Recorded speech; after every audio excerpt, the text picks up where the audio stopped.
Aloha, sweeties. Welcome back. This is Bliss Witch Wellness, previously Ike Loa Tarot. We do the same thing around here. We do meditations, we do tarot readings. Today I'm offering a pick 3 pile reading. We have an assortment of oracle cards. I'll go over those in a second. So group 1, we're offering Yerba Santa. We've got smudgies today. Smudgies to close out the Lion's Gate. This is filmed on 8/8, the close of the Lion's Gate portal. But this is a timeless reading, meaning whenever it finds you is exactly the time you're supposed to see it. Group 2, we have Myrrh resin. Very sacred, very special. And group 3, we have white willow bark. In a super cutie little serpentine bowl that I got for like $2 at a garage sale. Yay! Anyway, I'm going to play some tones to also help if you're clairaudient. So listen for your tones here. Group 1. Group 1, here's your tone.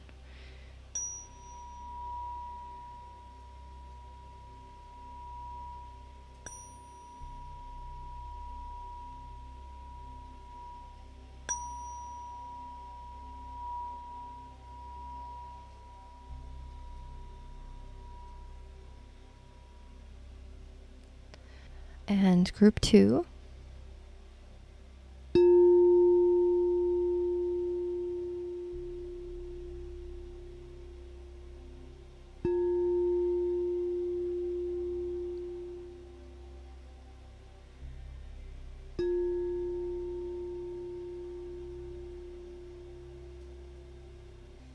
And group 3.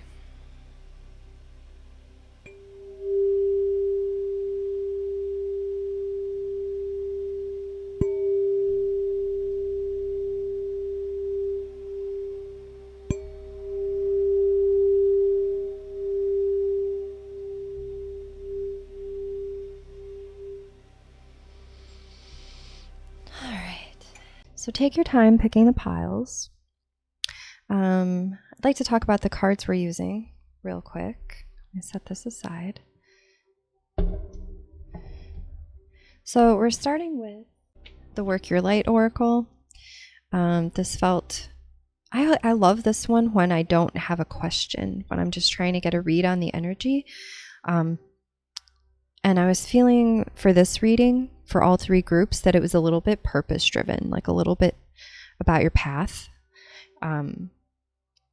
And these cards are excellent for that. So this is my favorite deck. Rebecca Campbell is one of my favorites. The other one I have is new. All right, this is the High Vibe card deck, and they're like little exercises. So they each have like a thing that you can do to elevate your vibration. Why do we want to raise the vibration? Because that's where the good feelings are. If you're not familiar with the emotional scale, it's 22 emotions. At the very bottom is like shame, fear, guilt. And at the very top, those are low vibrations, slow, dense vibrations.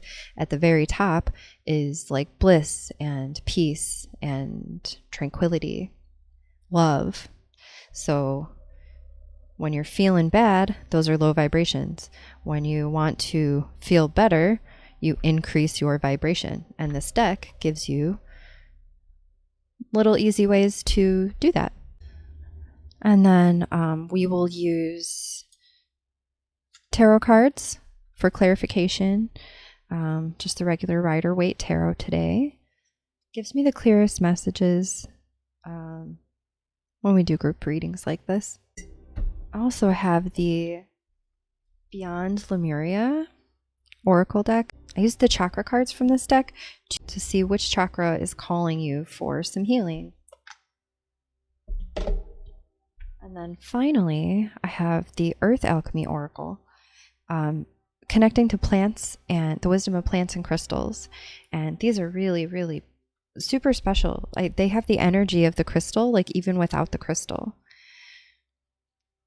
which is like really beautiful. Like, and some of them have combination, like rose quartz and olive tree, pixie helpers, then green aventurine, mushroom magic. Like, I really just love this. I love this deck. It's pretty new. I just started working with it. I'm like obsessed. So we might do just a separate reading or video just with this deck because it's just so tasty. So many delicious things in there. All right. So, the way the readings work, you choose your pile, 1, 2, or 3. Don't think about it too hard. First instinct is usually not correct. Go with your second instinct. So you choose your deck. Check the video description for the timestamps for your group. These are extended readings. It's the close of Lionsgate, and like I wanted to get a really juicy reading for you in this time frame. So these are about an hour long each. I know that there's a long reading and it's a long, like it's a time commitment for you, but there's a lot of information in there. So hopefully it resonates. I'm glad you're here. The readings don't offer like, this isn't like fortune telling. The cards just read the energy around what's already happening and what your path is. So the energy that's around you, the energy of the other people that are around you, what you're calling in with your thoughts, your vibrations, that's what the cards will reflect. It's up to you, whatever you want to do with that information. The advice that I offer is just in alignment with the cards. It's just reiterations of what the card is showing. You, of course, can take it or leave it. Everything that I offer is like for your highest good. It's not any substitute for legal advice or medical advice. For entertainment purposes only, they say. How does it work? Well, if you're open to the energy, it works. So I call in my spirit guides. I call in your spirit guides. And that's collective guides from group 1, 2, 3. But let's do that exercise real quick. So once you've selected your pile,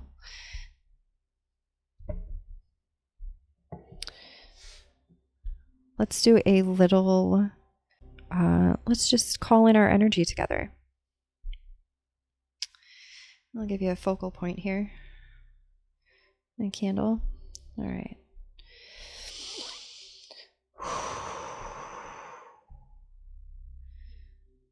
All right.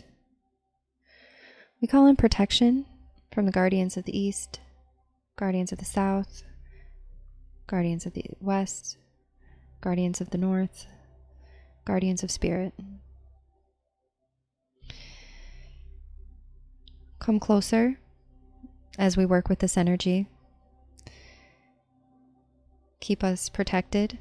Keep us in a nice, tight container for which to raise this energy, to study this energy, to receive this information from my guides, from your guides, from any other benevolent energies that want to come through.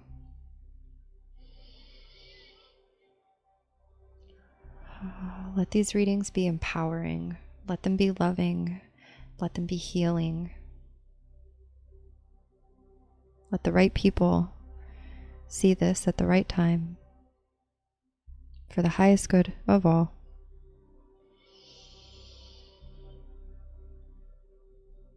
And let's just breathe. Let's just take 2, 3 breaths together. Envision your heart opening. Envision your crown chakra opening. Envision your guides surrounding you, surrounding me, moving smoothly and effortlessly in between, delivering messages, delivering love, delivering encouragement and support.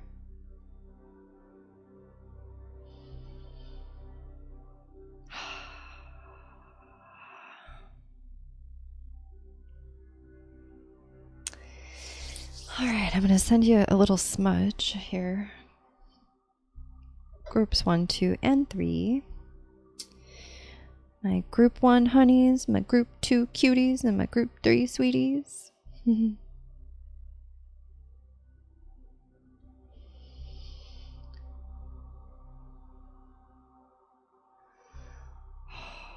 my goodness. I offer you sacred white sage smoke to clear your space, to clear my space, to clear the channel in between us, to purify, to transmute, to protect, to clear, to heal.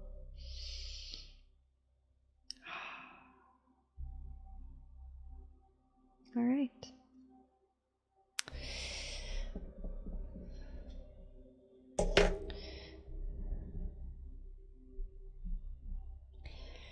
So here you go. We are groups 1, Yerba Santa, group 2, Myrrh, Resin, and group 3, White Willow Bark. Check the description for the timestamp for your group, and I will see you in your readings. All right. Aloha, group 1. Welcome in. You have chosen Yerba Santa, which is one of my favorite smudges. In addition to clearing the space in the room, of course, it simply brings your spirit guides closer. So if you've been trying to call in your spirit guides, or maybe you've already been feeling them kind of coming closer to you, maybe you'd like to invite them closer. Yerba Santa is also very good for your third eye chakra, opening up psychic abilities. It's excellent for divination, but very soothing, like a hug from your great-great-grandma, to remind you you're always held, always protected, always surrounded by loving energy from your elders that were here before.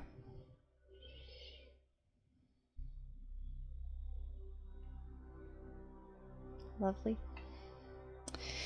So, for your reading today, we're just kind of trying to get an idea of what's going on for you. So, we're going to start with some oracle cards from the Work Your Light deck. This is one of my favorites, and let's start here. So, all right, we've got deep replenishment. Oh, you've been working too hard. Working too hard, but maybe kind of spinning your wheels a little bit. The energy I'm getting, for a lot of people, it's hard to know when to rest, when to take breaks. This feels a little bit more like accepting like a divine feminine energy, kind of like the sensation of like surrender, and allowing. You know, it's the if you've been like in a cycle of a lot of action, if you've been very busy kind of trying to make things happen, that feels right for me, that feels correct, that you've been doing a lot of things, trying to make a lot of things happen. The message that's coming through is that you don't need to rush. I feel like you're perceiving a time crunch where there doesn't need to be one. If you've put like restrictions on your time frame, whether it's for maybe you've given yourself, X number of months to figure out a new business, or make a switch in your career. Maybe you've been trying to do things within a certain amount of time, and the message that's coming through is that that's a comparison to other people, and you don't need to do that anymore. Like the energy is elevated. You've elevated. You're on a different frequency. Like things will work out differently for you, just because you're at a higher frequency, which is really it's hard to believe until you experience it, but things will just kind of, law of attraction sort of takes over, and like all of the good that you've been putting out wants to come back to you. Like it wants to come in, but you have to allow it in. So if you're very focused on what do I do next, I have to make a decision, you're not allowing space for the universe to unfold for you and like kind of deliver you all of the things you've been working for. So retreat, rest, and be held. I don't always, but I really like the book descriptions for this deck, the Work Your Light Oracle. Hold music. Okay, deep replenishment. When we are running around half filled, we subconsciously look to things and people around us to give us the nourishment and nurturing that we so deeply crave. You are no good to anyone if you're running on empty. The feminine is bountiful, fertile, and rich. Tend to your own well and watch as the amount you have to give multiplies. If your inner well isn't full, you'll find yourself craving things from the outside world to fill it. This is our body's instinctive way of reaching for the grounding and nurturing that we are not allowing ourselves. So this is calling you to re-examine the things that are good for you. What brings you back to life? What is nectar for your soul? What makes you feel abundant and fertile? This is what I was looking for. It may be gardening, arranging flowers, getting a massage.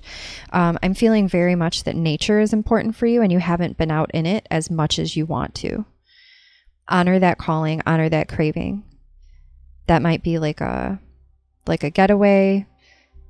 It feels like it's by yourself too. It doesn't feel like family vacation sort of thing. Like this feels like something just for you in nature.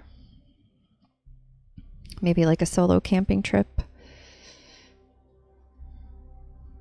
Maybe to a, for some of you, this might be to like a bucket list sort of journey. Somewhere that calls to you. What nourishes you is your medicine. When you give yourself the medicine you need to be nourished, you nourish all those around you, for there is more than enough to go around. Do something that deeply replenishes you today. Retreat, rest, and be held. I have this very cool deck. It's the High Vibe deck. And so it gives you little activities to raise your vibration. And I thought that would be cool to go with this. So we've got love sensations. Think about someone or something you love. Feel that love and grow it as big as you can. Then hold that love in your body. That's actually really cool. So this is how I do Reiki. Like this is how I turn on my Reiki, is I call in a love sensation. So what does love feel like to you? Where do you feel it in your body? Notice the subtle nuances of love. The longer you hold sensations of love in your body, the longer they stick around. So that makes me kind of think that, I mean, just coming to me like as a reader, like that feels like Reiki. Reiki might be something powerful for you to try out if you've never done it before. But thinking about someone that you love and holding that feeling within and letting it take over your whole body. That's something that you can do while you're taking this mandatory break. Very cool. All right, let's see what's next. Second oracle card here, Imrama. What are you being called to journey to? So Imrama is a Celtic term for your like the soul's journey. It's your own spiritual voyage, like across lifetimes. A voyage on which we don't know where we are going, but our soul knows the way. If you pulled this card, you're either being called on a soul journey or are already on one. It could be to a physical, ancient place or metaphoric. When we journey to places that our soul remembers, a shift takes place, both within us and to the planet as well. You're being called to journey to a place that is sacred to your soul. Perhaps it is to a journey to the world's sacred sites. Oh, that feels very, yeah, like the bucket list item. That, yeah. Maybe for some of you it's a bucket list. Maybe for some of you it's a brand new whim. Like, oh, I think I want to go to Greece or something. Perhaps it's being called to cross the country, climb a mountain, lie on the desert floor, or drink from an ancient well. There are places to see and old friends to meet. I see spontaneous pilgrimages in your future. If a physical voyage isn't possible, journey through the portal of your heart. Follow the invisible soul trail and be willing to explore. Maybe read a book or watch a movie about a sacred time or place. Or perhaps you are being called to study an ancient lineage or body of work. Whatever your circumstances, your soul is ready to journey deep. So this has an activation with it as well if you're interested in this. Hold the card on your heart and say, may seeds of light long ago planted begin to rise. I am ready to remember ancient secrets from lands that my soul knows from times past. May I be held by the ancient lineages that my soul has served and remember that I don't have to do it all alone.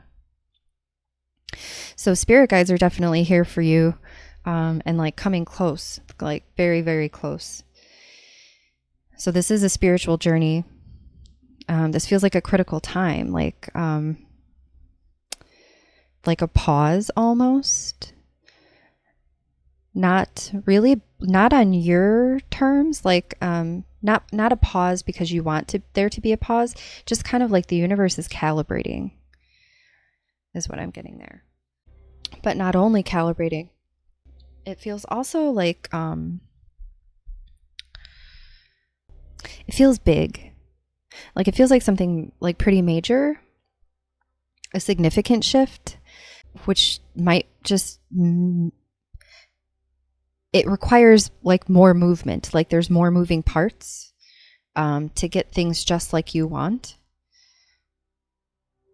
But it feels like that's already coming through.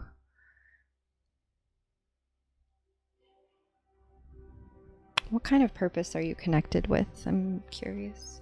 I would love your comments if you'd like to share. What is your purpose? What is it that you've been working on? What is it that you've been building or thinking of building? Let's pull a high vibe card for your journey. A new focus. So if you're unhappy in your job, in your relationship, or with your body, find something about the situation that does make you happy. For example, I really like the filtered water at work, or it makes me happy that my partner takes out the trash, or it is so great that my legs can carry me around town. When you focus on things you like, you change your body's response. The situation might not be different, but your perspective will be, and you will feel better. So this, in the high vibe deck, the goal is to raise your vibration, and the best way to raise your vibration is to feel better. So if you're kind of existing in a spot where you're like waiting for better things to come, if you're noticing the things around you that don't look good or feel good, if you're focusing on that while you're waiting for better things to come, you will kind of accidentally push away the things you want to come. So if you went through a lot of positivity and, really being mindful of your vibration and your frequency and calling in that right kind of energy, if you are doubting yourself or doubting the universe, like, this is maybe not going to really happen for me, you'll push it away. So like focus on the parts that you like, so the universe will give you more of what you like. If you shift your focus to the things that you don't want, the things that irritate you, then that's the vibration you're holding, and the universe will send you more of that. And you don't want that. Well, you don't want that. You're on an important journey, so focus on the good stuff. This feels like a long journey for you as well. You know, we're being called to journey to, it can be, I mean, we talked about, you know, a vacation, or this almost feels kind of like a retreat, maybe. Like if you have like a place that you're connected to as well, like ancestrally, like if you have like roots in a certain place, like traveling to that place where your ancestors are from.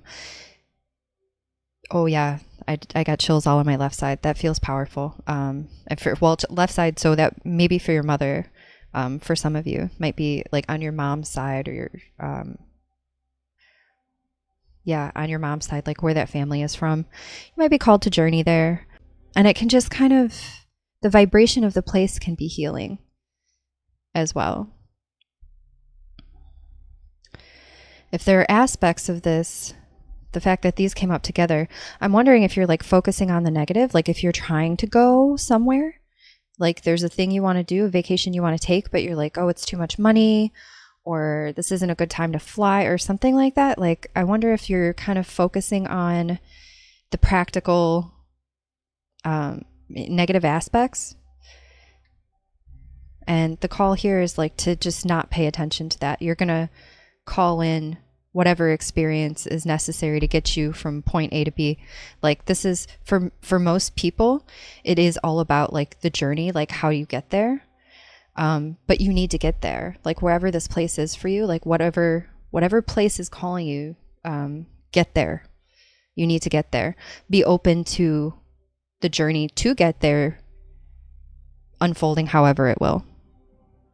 But get there. This is your confirmation to go if you're feeling called to go somewhere and have been talking yourself out of it with like little negative things. You can stop doing that if you want to. Okay, let's pull some tarot cards. All right. Oh, beautiful. Ace of Wands. And let's just call in this for a second, because this is, let's talk about this. So if you're coming out of, you know, this retreat mode, this resting period, being called to journey somewhere, and then we have Ace of Wands. So this is like a really fresh new energy. This is unlimited potential for something that has inspired you. It's like it's a connection to your passion. If you're not already connected to something, I think this journey is what's gonna like ignite that for you. That's like it's awakening within an awakening. Like there's more information for you once you take this trip or talk to these people or connect virtually or however you need to do it. This feels like very important to the steps that come next. If you've been like kind of on pause, like waiting, like, oh, I know there's something great coming. I know I'm calling in awesome stuff, but I don't, like there's a piece missing almost. Like you've connected to the vibration, but like your brain doesn't know like what the next step is. It's because you need to get here first. You need to, you know, take a break, go within, practice some self-care, get yourself to this place, and then it's like a spark, and that'll really ignite a lot for you. And the other aspect of the Ace of Wands is like there's spirit guides all around you. Like you're so supported. You can't mess up. Like you really can't, because you have so much guidance, you have so much support. Things are really just going to unfold for you if you learn how to allow it. I'm also getting that the Ace is the beginning of a new cycle. This is, and the Wands are some work. So it can be a good work. There's going to be a lot of energy is what I'm trying to get at in a lot of words. There's going to be a lot of energy needed, and you're going to have to be mindful of your energy once this starts to pick up and go. So if you've been like burning the wick at both ends and you're already kind of burnt out, taking, taking a little bit of time here to rest and recuperate and learn, like genuinely learn how to take care of yourself first and not other people. Taking care of yourself first will be a critical piece once you get to this Ace of Wands moment, because you're going to need a lot of energy here. And you can't be burning the candle at both ends when you're in the midst of your manifestation and this is your passion and this is something that you've been calling in and waiting for. You can't get tired. Like, you're going to be really frustrated with yourself if you haven't learned how to manage your energy by then. So that's just something coming through there.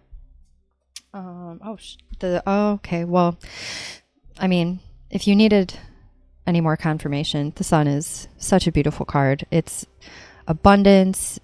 It's everything unfolding, beautifully.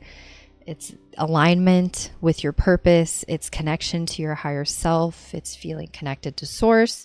It's feeling abundant and fertile and creative and strong. And I'm also getting a little bit like, I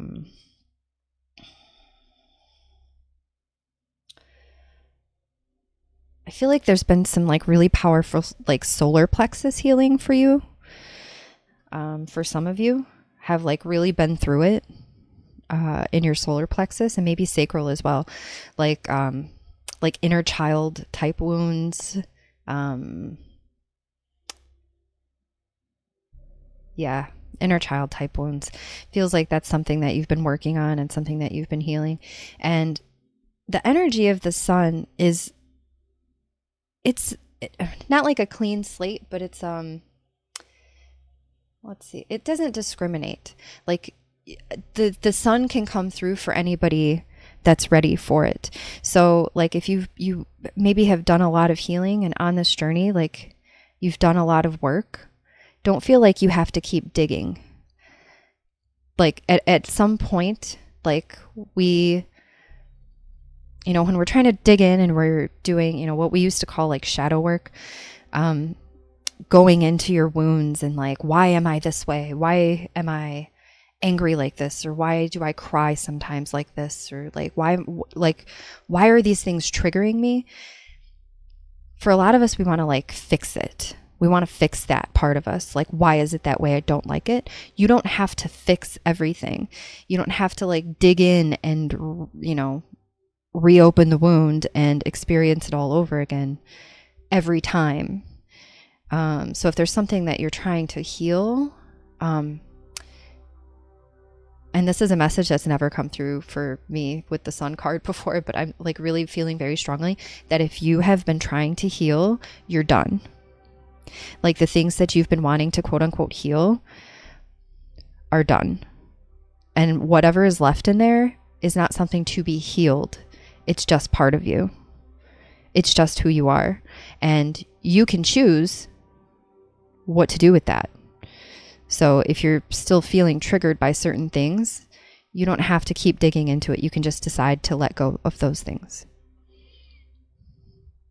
And that's the energy of the Sun, is that you are kind of perfect the way that you are. You don't need to keep digging in to more stuff. But like, the guides are very close to you. So they wouldn't be if you hadn't been doing the work, if you weren't, actively being mindful of your vibration and your essence, reconnecting with your essence. I'm getting a lot of that too here. Like, this is really connected with your purpose. All of this is very purpose driven. This is not like a casual sort of, what should I do on Thursday night kind of reading. Like, this is a very pivotal, this is a, maybe like a milestone event for you. Maybe you're in like, a return, like a Saturn return, or you are, going through, like, this is a very significant energetic up leveling for you. Like, this is almost like ascension energy. I got goosebumps again. Yeah. All right, let's see. Oh, well, I mean, in case you wanted any money to go with all of your dreams coming true. King of Pentacles. So a really cool thing happens when you are connected to your purpose. You know, maybe people have been telling you how to do things for your whole life. You know, this is how things go. This is what you should do. And there are a lot of, we talked about that a little bit in the beginning, like that's other people's, that's their instructions. That's for people that are still like in a 3D framework and like your energy has elevated. So things won't work for you in the same way. That means stop trying to do them in the way that everybody's telling you to do them. You are already connected to your guides. You are already connected to your passion. You are already supported. And this is a mastery level. Like this is calling in things really easily. Yeah, just sort of like effortless at attracting the right business, the right investments, the right places to put your money, the right partners, the right opportunities. And like there's an aspect of like self-discipline, but it's more along the lines of like naturally. I'm looking here at the sun as like a zoom of the pentacle. Like once you connect with this purpose and you're projecting and you're like shining, you're really radiating all of who you are. There's money that naturally comes with that. So if this is part of a business, there's definite money coming in here. There's so much abundance, and like this amount of water is, I mean, feeling very connected to water. We already talked about a trip. So I mean, your trip seems like it's probably over water. But like, look at all of the abundance in the Ace of Wands. Look at all the trees. Look at all the leaves. Look at all the flowers. The plume. Look at all the flowers, the vines, like everything just like dripping in abundance. This is like, it's a lot of energy to accept. Isn't that strange? Like, it's a lot to accept the good things that are coming because, you know, we've been told our whole lives that you don't deserve good things, that why should it be you and not somebody else? Like, who do you think you are to demand delicious things in your life? But thanks to this solar plexus work that you've been doing, it's going to come. It's going to be here. You're going to have the self-confidence and the self-worth to accept what's coming in. And this, I mean, these three together really, it's got to be a business. This is really feels very strongly like a business for you. And building it in a way that it'll last, you know, not a business for the sake of a business, like to make money, but a very natural progression as your passion expands and you start letting it out. Like it can't help but be a business and draw in money as energy. A lot of times, it didn't even cross my mind for this to be somebody else. This is not somebody else telling you how to use your money. This is not like, you know, a dad with a lot of money giving you some money. This is not that. This is you being master of your business, of whatever your craft is, whatever your passion is, turning it into a business that is lucrative and thriving and strong and successful because of you, because you're doing it the way that you know best, not the way other people have been telling you. So it might be a little bit like a leap of faith to try things your way if people have been telling you to do it differently. But do it your way, please, because because this is such beautiful energy and you're so supported. That's all that keeps coming through is you're so supported. You are so surrounded. You have guides, you have angels, you have like a whole section of cheerleading all around you that are like so proud that you're doing this, whatever it is that you're doing. That's really powerful. So keep doing that. I also wanted to pull some chakra cards to see what kind of work we need to do on your chakras. And for you, we've got the heart chakra. Unfurling back to love. So this beautiful green energy and dragonfly. I wonder if dragonfly has any symbolism for you guys in group 1. So unfurling back to love. Love for oneself and others, relationships, compassion, forgiveness, empathy, connection, receptivity, acceptance, generosity. Those are excellent words. Oh my gosh. Excellent heart chakra words. I'm going to read those again and just kind of take a deep breath and invite those into your heart. Love for oneself and others. Relationships, compassion, forgiveness. Is that something that you need to do? Maybe. That feels like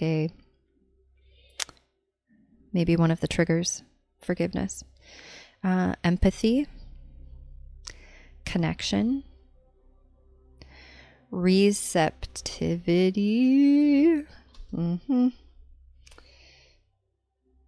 acceptance, and generosity. I also just remembered, I completely forgot, love sensations. So we've got love sensations being called in and heart chakra to work on. And the word forgiveness jumped out at me. For some of you, forgiveness is a sticky spot, it seems like. The message there is that you have to understand that forgiving doesn't let them off the hook. It lets you off the hook. Because do you think that they care that you're carrying around that very heavy weight of grudge or anger or resentment or whatever it is that you're holding on to? They aren't carrying that. You're carrying that. So when you forgive, you release yourself of that cord. You release yourself from that energy. That was a weird message, but hope it resonates. Anyway, heart chakra. This chakra card represents love in its many forms. It reminds you that everything in life can unfold into love or fear. When unfurled back enough, the foundation of all you seek lies in the universal desire and right to feel love and be loved. Love heals. This is the force that will change the world. So it's got a restoration activity in here as well. Look, you get lots of homework, group 1. Restore. Count everything in your life that you are grateful for. Think of those that you love and how that wonderful feeling radiates from your heart. That's so cool. That's exactly this activity we got here. Consider those that you can forgive and extend that feeling out to them if you feel called. Don't feel like you have to. Like, I forgive people and I don't tell them. Like, they didn't know I was mad in the first place, and they don't need to know when I'm not mad anymore. I keep that to myself, but it's completely up to you. It's going to be different in every situation. Remember, we all just want to be loved and accepted, but insecurities and triggers can cause behaviors that move us away from this place. Have compassion. Know that others may be in their suffering. Expand your awareness and heart-centered radiance for all beings on the planet. Encapsulate Earth in a loving compassion. Bask in the blissful feeling of the planet in all of its perfect balance, loving you back. Connection to yourself and others is the theme, the language of love. So it offers a healing position over your heart. If you would like to bring your hands over your heart, is very healing. It's something you can do anytime during the day. Just your hand over your heart and take a couple of deep breaths. That's all. Really, like 3 breaths with your hand over your heart, and then go back about your day. And then healing colors is soft emerald green. There you go, group 1. This is some pretty powerful stuff. How are you feeling? How are you feeling about all this?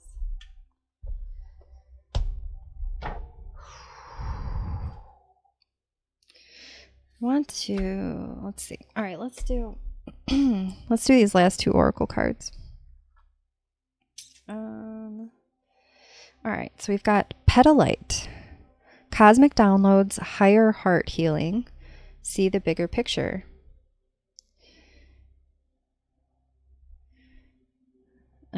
And I love this too. So I'm being called to the imagery again, and we're talking about going on a trip or going on a vacation.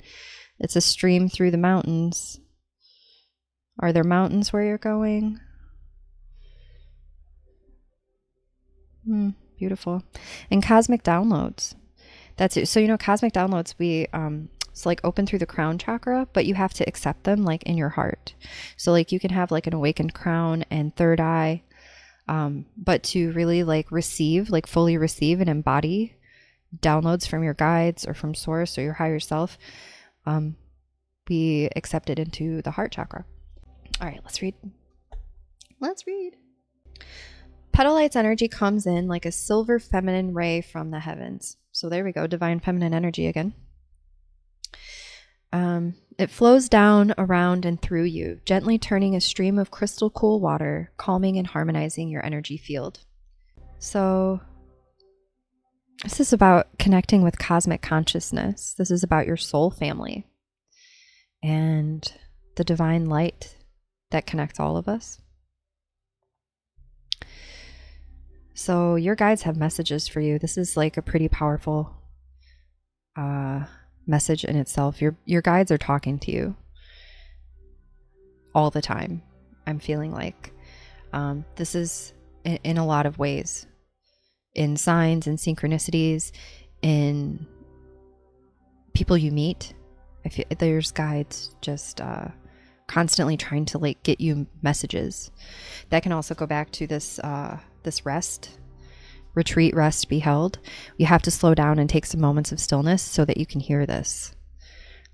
So if there was a missing piece for you, you know, feeling very drawn to a purpose, connected to a purpose, but not sure like what to do with it, your guides are trying to tell you. They're trying to get that message across. And petalite as a crystal, I've got one. Let's see. Let me go grab petalite. Oh, I'm back already. I had one in my pocket. It doesn't look like much, but it's one that I keep on me all the time. My teacher used to call it the white glove of protection. White velvet glove of protection.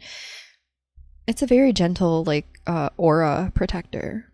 Just kind of helps other people's energy bounce off.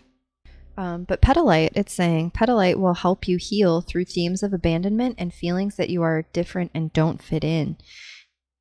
That connects also to solar plexus chakra that we were talking about earlier. Bringing connection to your angelic guides, ascended masters, and the goddess. The vibration of petalite is high and assists your soul evolution, speeding up energy currents within you, but focusing on the higher heart to bring awareness to any relationships that are holding you back from your soul's work. So there is a forgiveness that needs to happen here. There's something that you're stuck on that is holding you back. Either something that somebody has told you about yourself that you are giving too much credit, like taking that to heart when that shouldn't be the case. Or it feels also kind of like you've let them shape how you feel about yourself, like what you think about yourself, and you're resentful of that. And that's probably not their fault, you know? And one of the things we were looking at, they were talking about just being human, like we all just want to be accepted. We all just want to, but there's also people in our life that want to protect us. So a lot of times when we're being told what to do, it's from people that are trying to help in the best way that they know how. And we're all just human. Like we don't get instructions. If there's a forgiveness that needs to happen, consider doing that, because this feels like a blockage for you, sitting in your heart chakra, preventing all the rest of this from unfolding. Anyway, petalite wishes to remind you of the deep bonds of love that you have nurtured with others. Take a moment to remind yourself of those connections, friends, family, and members of the community that make you smile and light you up, and thank them. Your network of light and love connects you to love and gratitude, giving us a new perspective. Is there a situation in your life that needs a higher perspective? Petalite will take you outside of the earth to view from above, while simultaneously simultaneously, taking you back through the history of the planet in chronological order. Her energy is very organized, giving focus and relevance to healing that needs to be done first. To say she is like a cosmic computer is too impersonal. She has a sweet and endearing energy that is eager to help. She reminds you of the fragility of humanity. We are a small but important part of the history of this planet. She shows you how our thoughts and actions have a ripple effect, feeding into a different collective emotion. We must be aware of our thoughts as they can be destructive or enhancing.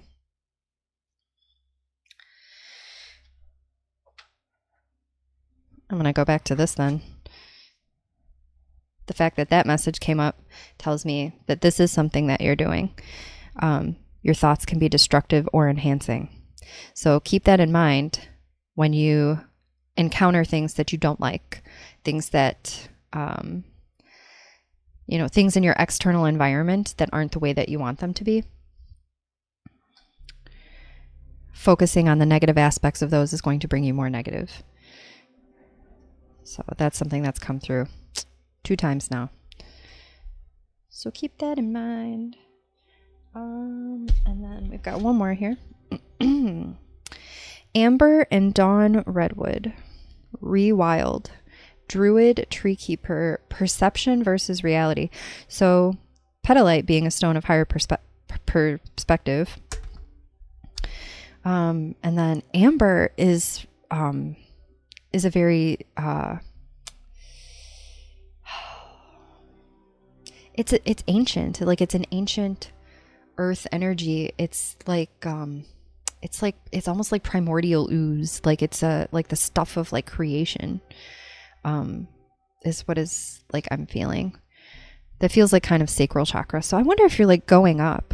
So I wonder if you've already healed or you've done the healing like up through the chakras. Like we haven't come across root yet, but I'm feeling like you've done a lot of sacral and solar plexus healing, and now we're calling in heart healing.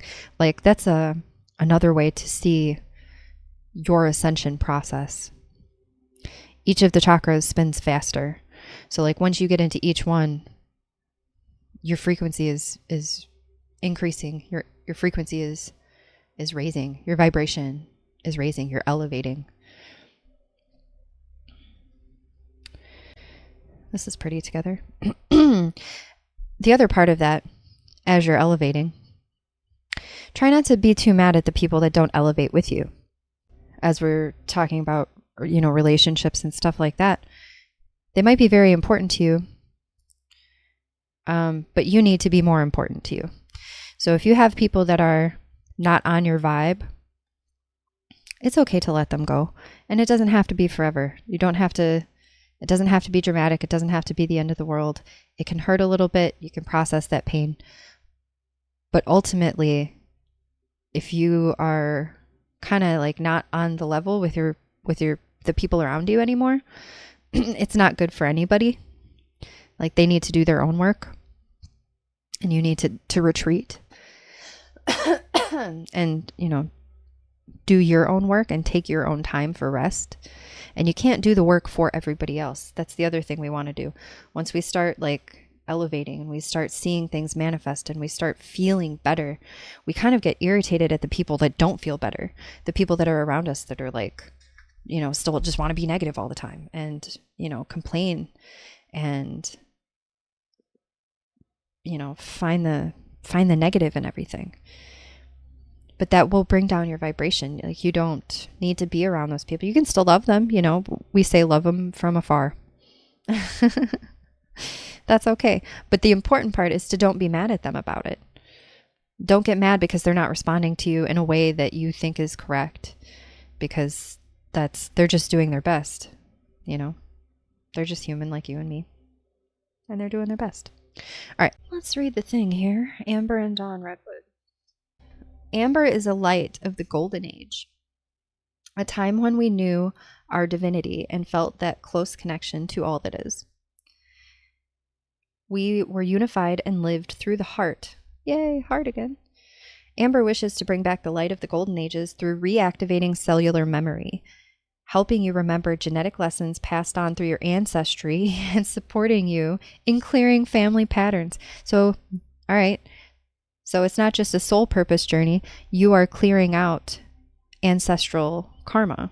It is a gift of the trees, formed of protective tree resin from prehistoric forests, fossilized over millions of years. In essence, it was formed by light and life. All of these properties hold and radiate to you: the light of its protection, the gift of renewal, and the ability to see the beauty in your life. Its energy stimulates the cells to heal themselves and supports tissue regeneration as the tree protects itself from disease. Amber is a purifier that draws out toxins and disease from the body, mind, and spirit. It transmutes negative energy with its abundance of life force energy. If you have called this card to you, you are an ancient protector of the earth. Wow. I knew it was big stuff for you, Group 1. You are an ancient protector of the earth. Amber speaks to your druid links, wisdom keeper lines, and sacred protector origins. It's time to dive deeper and bring focus to your ancestors. Visit some ancient trees for connection and downloads. They are waiting. When you visit them, carry the light of amber in your heart to assist the opening of wisdom. Amber wishes to connect with your solar plexus and sacral to bring activation and new life. Oh, if you're on a journey to conceive, it really supports the womb, warming, recalibrating, and reactivating.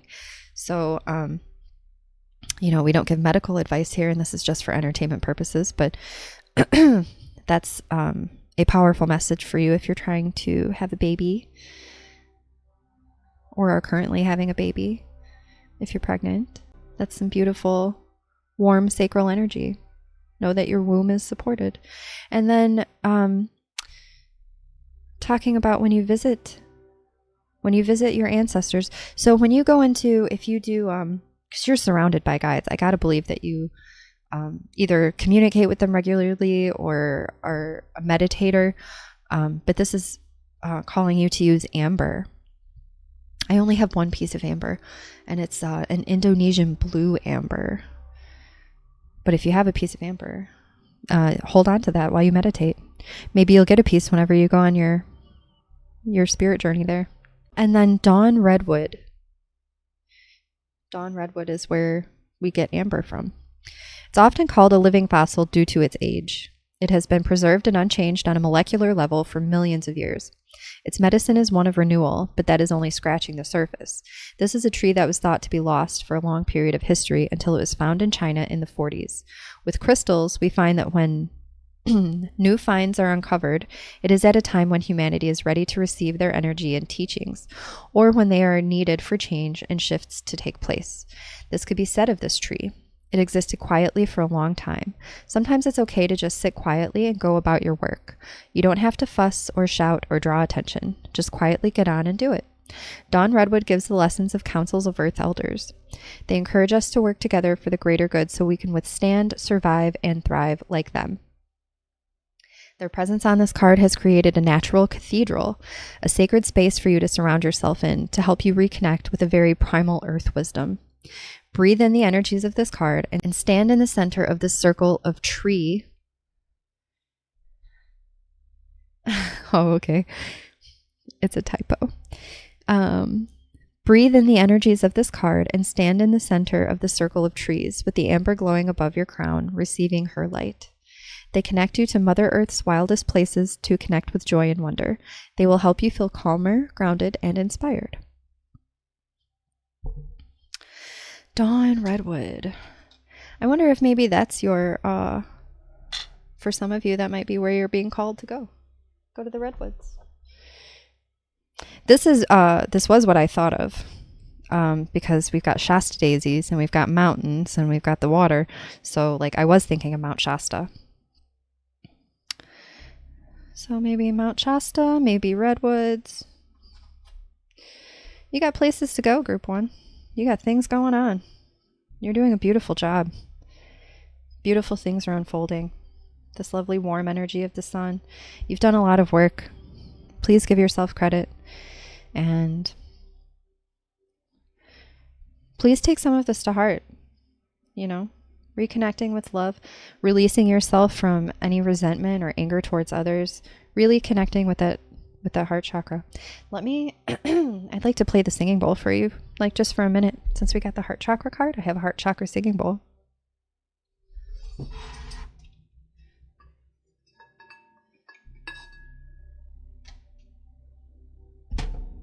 Handy dandy. There we go.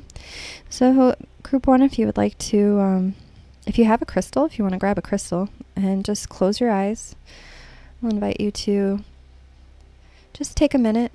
I'll just give you a nice little sound bath here for about a minute. If you're willing to receive that, just close your eyes and breathe it in.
All right.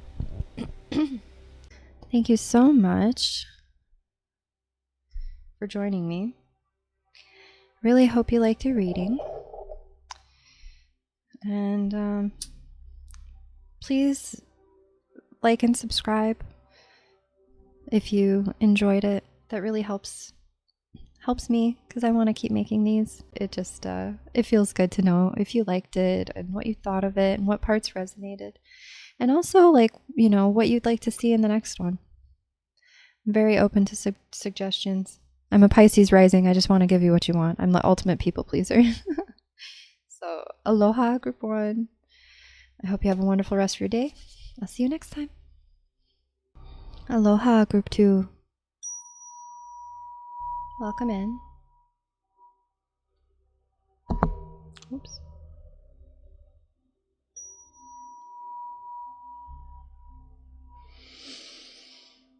And just take a moment, bring your energy into present time.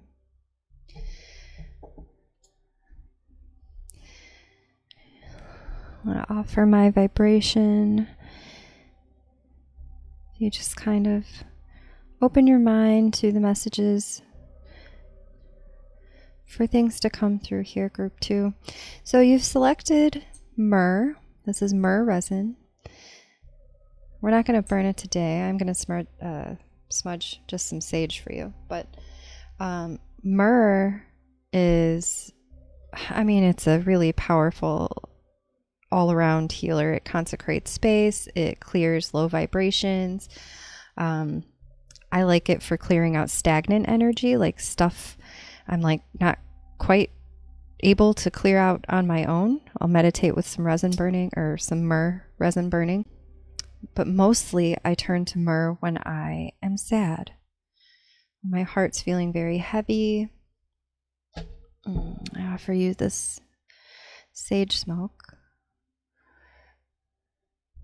Some nice cleansing, healing energy. Purify the space. I'll invite your guides to come closer. I invite my guides to come closer. I'm feeling a pretty heavy energy for you, group 2. But yeah, Myrrh, I love when I'm sad.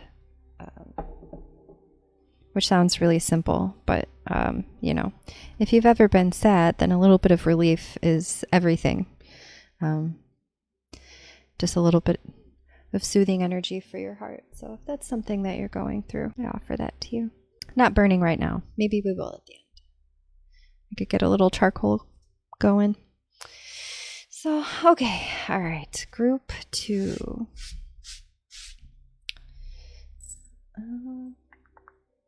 Okay. So let's start with a couple oracle cards. Let's see kind of what the energy is here. All right. Well, Myrrh. So who or what is triggering you? That's a tough thing to be going through. If this is something you're currently experiencing, when we talk about mirroring, it's pretty much the universe is going to give you what you need to see. So it's usually something like that irritates you about somebody else turns out to be like the exact thing within you that you need to heal. And when I say something that you need to heal, it's not like somebody else telling you you should heal this. It's your own inner knowing that you are ready to heal this. And what's triggering is when you experience it in other people and you like, we get mad. We're like, why are you doing this thing? You always do this thing and I hate that you do this thing. When really it's supposed to be a reflection. Like you actually always do this thing. And it will keep showing up for you in life until you realize that you're doing this thing. And that's really tough. The thing about it that I feel like needs to come through here is that it's not your fault. You're not doing anything wrong. It's just an awareness. This is an unconscious thing. When someone reminds us of an unhealed experience, we get triggered. People and situations can trigger our mirrors to reflect back to us what we believe to be true about life, the universe, and ourselves. Mirrors pointing to our shadow and light. Mirrors revealing the parts of us that are yet to be accepted, witnessed, or loved. All right. So this card is guiding you to look at the things that trigger you and what they really mean. When have you felt this way? Is there something within that you are ready to heal? Maybe something that you didn't realize was there, or something that, most likely something that you didn't realize was there. I'm feeling like it's something that you just didn't know about yourself. When you're like so close to yourself, it's hard to see.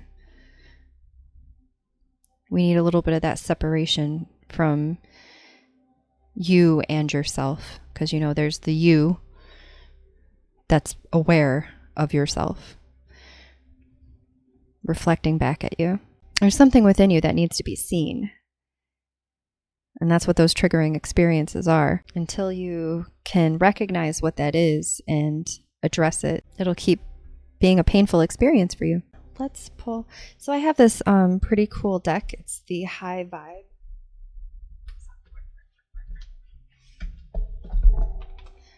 It's the High Vibe card deck. And it gives you like activities to do to raise your vibration. So, all right, for here we've got animals. Animals are always at a high vibration. They are not concerned with life's details. So hold your cat or dog, talk to your bird or guinea pig, learn from them. If you don't have a pet, borrow a neighbor's. This feels like a reset. So if this happens to you, where you get triggered by other people, or even by on your own, like whatever it is that's triggering you, if it sends you into like a frenzy, like something you can't get your way out of, like some bad feelings like guilt or shame or fear, anger, some like really lower vibration feelings that you like, once you experience this trigger, like you almost can't get your way out of it. That's the way out of it. Pet an animal. That sounds ridiculous, but like sometimes that's the only way to like reset your vibration. Like you need an unbiased third party that has a high vibration.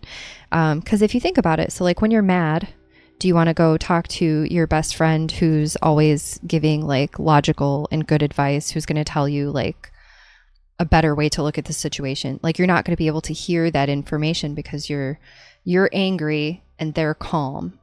So to pull you out of that vibration, you would think that another person can do the trick. A higher vibration person should be able to pull you out of your lower vibration trigger episode. That isn't the way it works at all. It's like a radio station.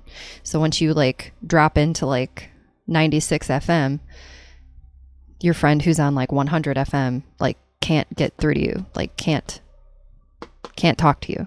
So if you're looking outward, I don't know why I'm like saying it like that. I feel like maybe you're a person that like looks outward to other people, or like kind of talks it out. I don't want to say like complaining, because it's not really like that. It's almost like you need to say it out loud in order to like understand and process your feelings. But the thing is, like, when you're doing that to other people, don't try and hold other people accountable for your vibration. Like, if you're expecting other people to fix your problem, that doesn't feel like the case at all. You're not expecting them to fix it. You're just wanting them to listen and witness you and see you, because there is something within you that needs to be seen by you. So just this exercise of like talking it out with other people seems like not the way to go. If that's what you've been doing and not getting the results you want, like maybe you're kind of irritating your friends or whoever you're going to with all of these things, just pet a dog. Yeah. Let's pull another oracle card and kind of see what's going on here. Oh, the ever unfolding rose. So it's a really beautiful card, you know, where it's the beautiful blooming rose, pink sands, soothing water. She's kind of like in ecstasy almost. The trick is, it doesn't feel like this in the beginning. So if there's like kind of like tough stuff happening for you, it's happening for you, not to you. The ever unfolding rose is a little bit like the Tower card in the tarot. Like it's a shake up, like something, like if you've been too closed off, or you've been, if you're just operating from a place of closed energy, closed mindset, closed aura, closed chakras, you will get cracked open. Like that's like the message of this card and of, you know, life in general. Like like the nature of humans and the nature of our experience is to expand. So if you're closed off because something bad has happened, or your feelings were hurt, your heart was broken, you were treated really not just treated not well. So it's easy to want to close it off. Like that's the natural instinct, is to close your mind and close your heart. And the message that's going to come through here is that that's going to cause more pain in the long run. Without an open heart, you can't expand. And without expansion, some, you know, really challenging things will come through to force you to open up.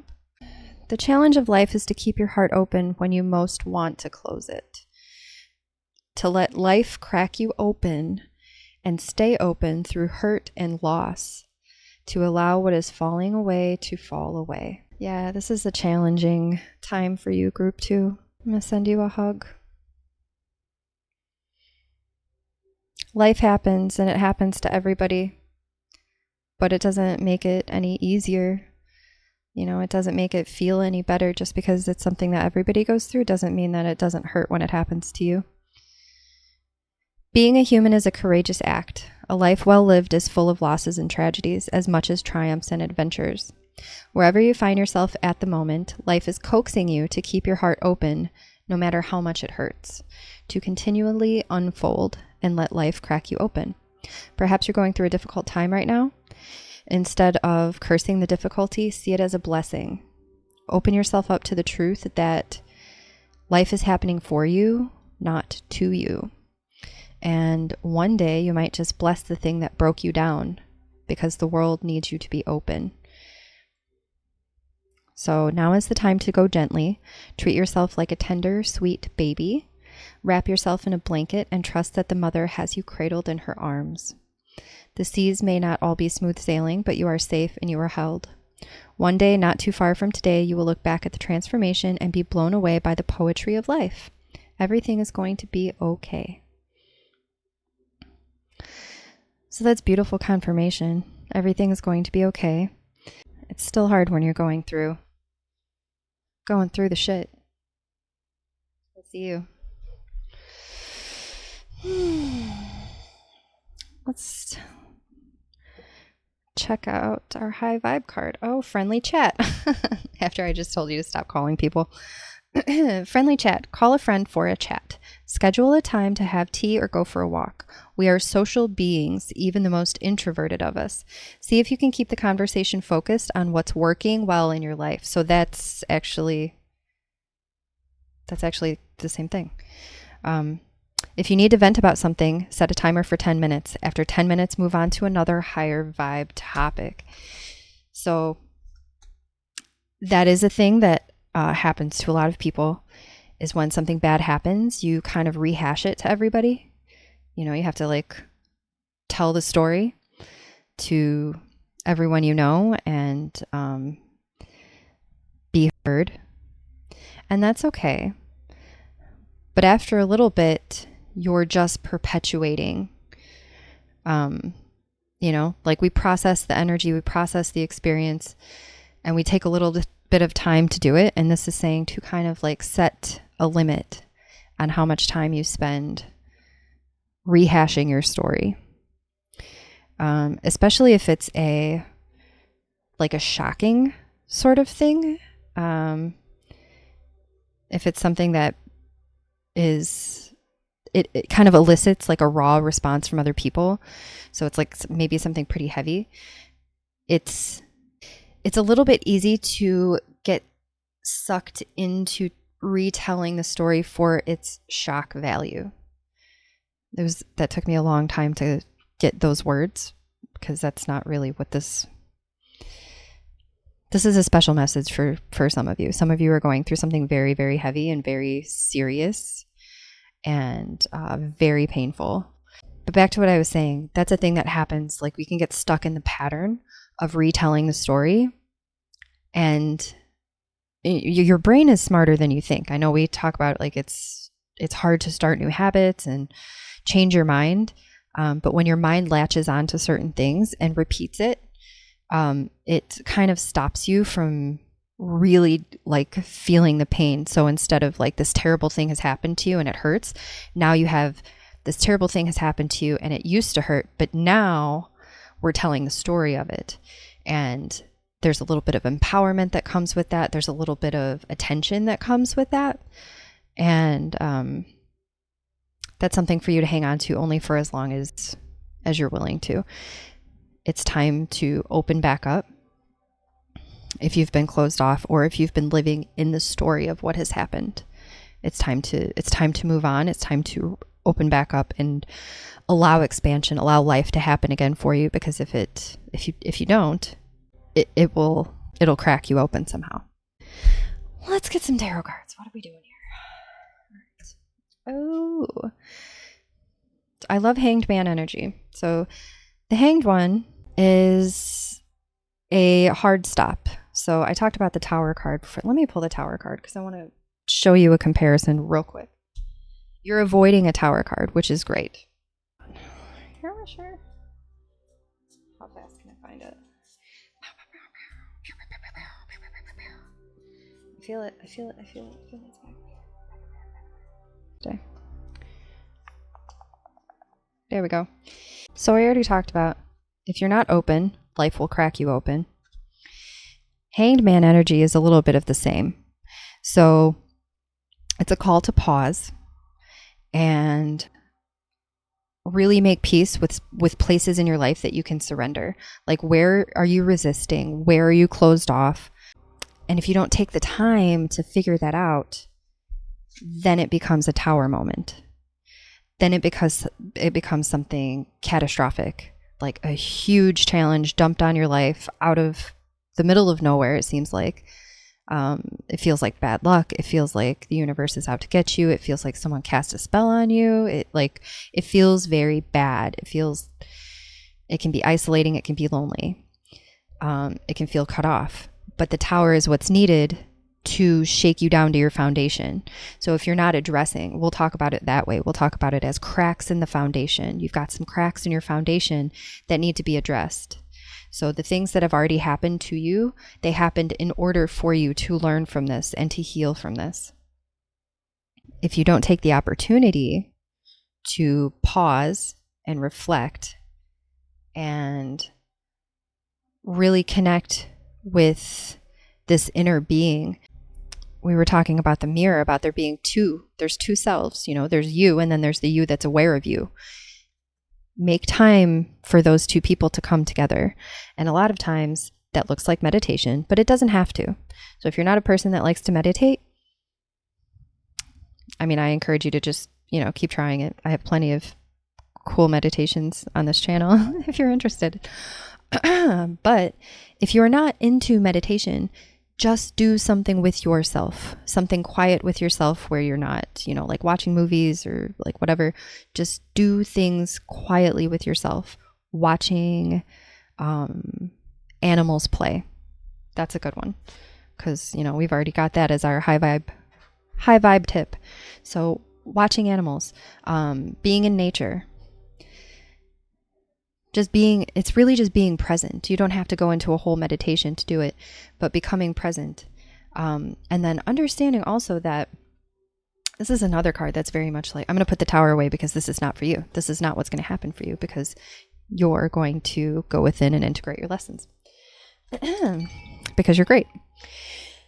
But the other lesson with the Hanged Man is that it's happening for you and it's time to just it's almost like it's a backseat, like letting the universe kind of finish whatever it's doing and letting the dust settle.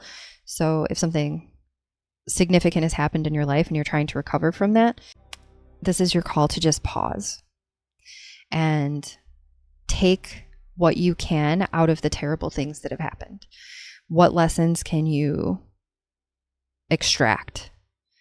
Like we say, it's, it takes a lot of pressure to make a diamond. It takes a lot of, it's like a crucible. If we're talking about alchemy, there has to be some catalyst to ignite a change. So that's what's happened in your life. There was a catalyst. There was something to ignite a change.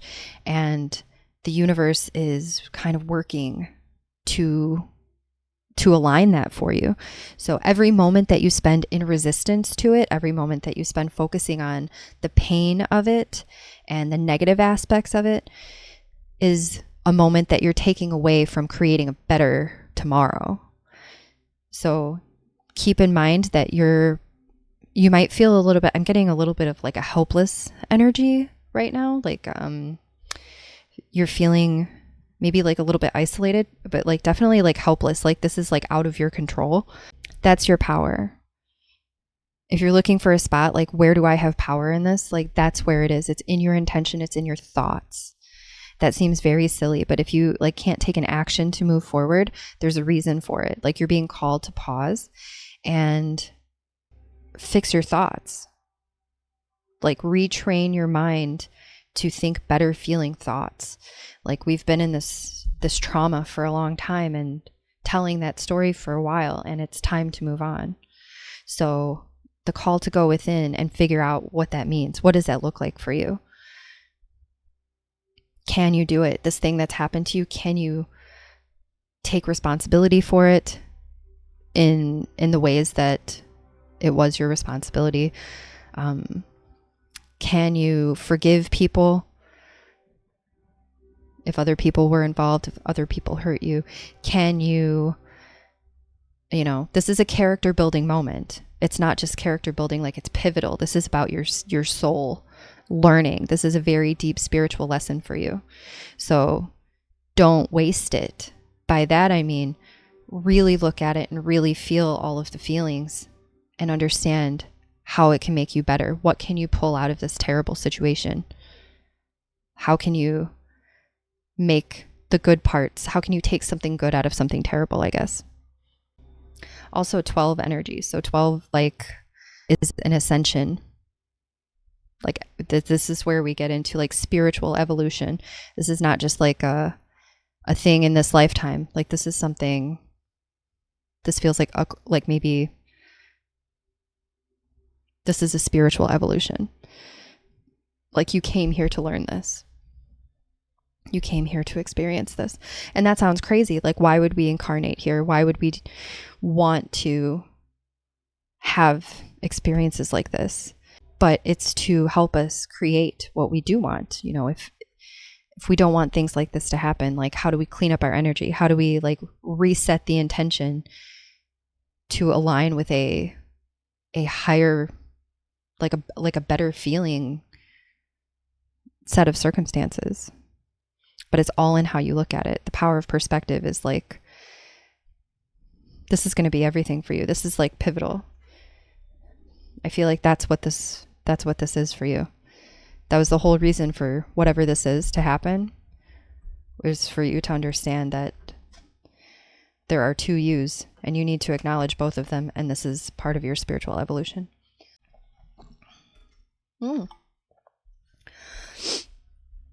All right, so we've got 9 of Wands is a lot of hard work. A lot of hard work, a lot of standing up for yourself, a lot of setting boundaries, a lot of, it's a little bit like doing it by yourself, feeling like you've got to do everything by yourself. Other people either don't do it right, or what I'm kind of getting is that you feel a little bit singled out, like that all of these things are happening to you.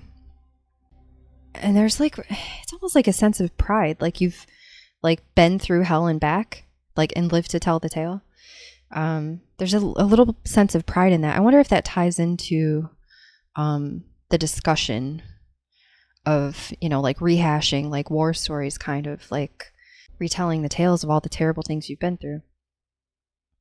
But there's also like an aspect to it of you've made it this far, and what comes next is really the feeling that I'm getting here. It's not to like not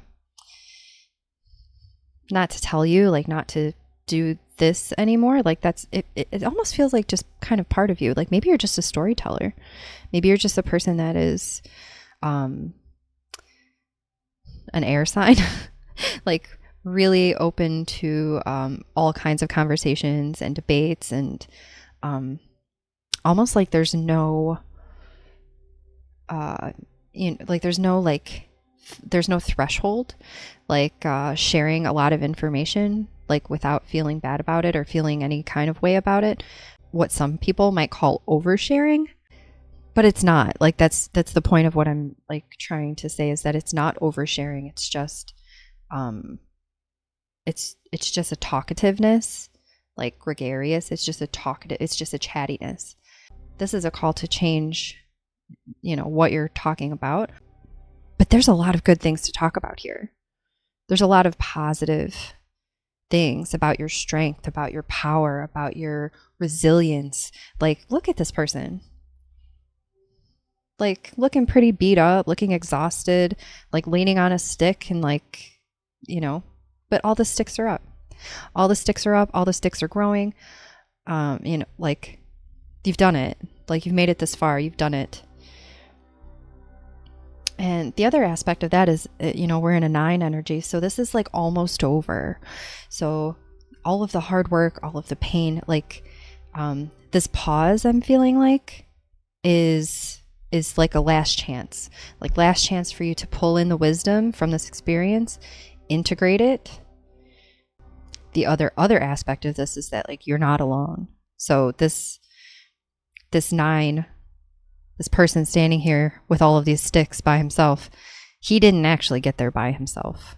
You know, he probably felt like he needed to, but there were other people around that might have wanted to help. Like, bro, can I please help you with your sticks? No, these are my sticks. This is my line. This is my boundary. You don't cross it. These are my sticks. I did all of this work. I'm not going to let you mess it up. So this might be a little bit of a call to look at the people that are around you that are positive influences, that have been positive forces in your life and have positive words, like things to keep you elevated so that you don't sink back down into, you know, the heartache and the rehashing of traumatic stories that comes with feeling pain like that. Oh, yeah. So 3 of Cups, and that's exactly what this is. This is the people closest to you that you like to celebrate with. People that, I love these two together. Friendly chat, call for a friendly chat. Call the people that are closest to you. I'm also feeling very strongly, this is coming through, the message coming through from Spirit is that these people can hold you accountable for this. So it might be something that they already know about.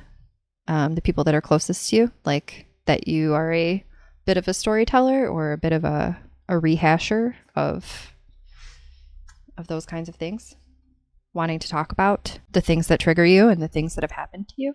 But they have plenty of positivity. Like, I feel like they know so much more about you than you realize. I feel like they appreciate a lot of aspects of you that you weren't aware of. Things that they've watched grow in you, ways that they've watched you change and watched you evolve. I feel like there's a really, really positive group of intimate friends or family members, people that are very close to you that can help you through this. And this almost feels like an other side energy, like the worst of this is over. So we're integrating lessons. We're not, you know, we're going within to connect with the you and you are going to have some meditation time or whatever to talk to each other, figure things out. The worst of this is over. Once you take the lessons out of this, there's going to be massive cause for celebration. So the people that are around you that want to celebrate it with you, invite them closer. Invite them closer. And there's also like a sense of being held. So we talked about in the ever unfolding rose, this is a tough time, like tough things have happened, but it will be okay. It will get better. These might be some people that can comfort you, that can hold you. If you have, this is, I mean, it's almost like a mother energy, mother, like a grandmother, maybe a grandmother energy.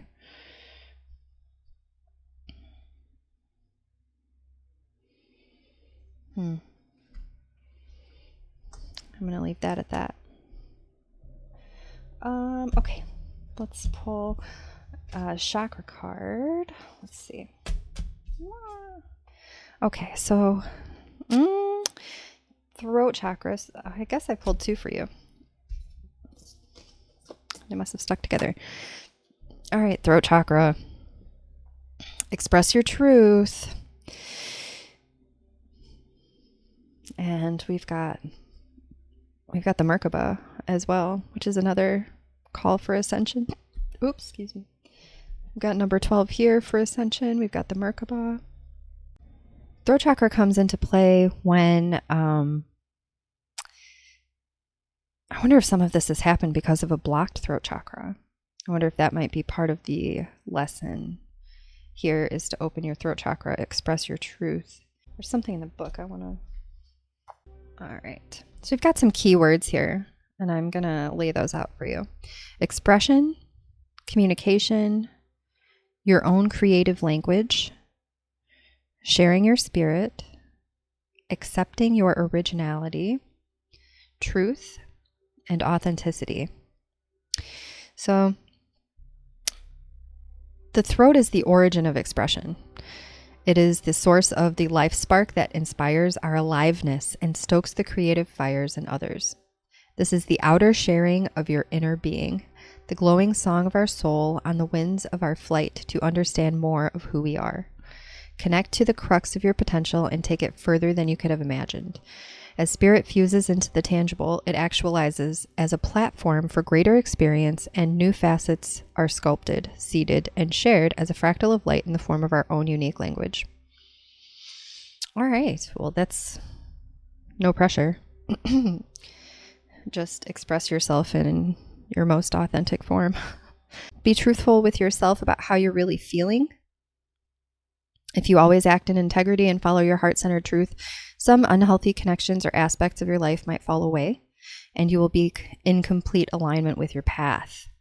In this way, your internal psychic navigation system will become strengthened, your purpose will be clear, and you will inspire others through the sparkle of your deep inner knowing.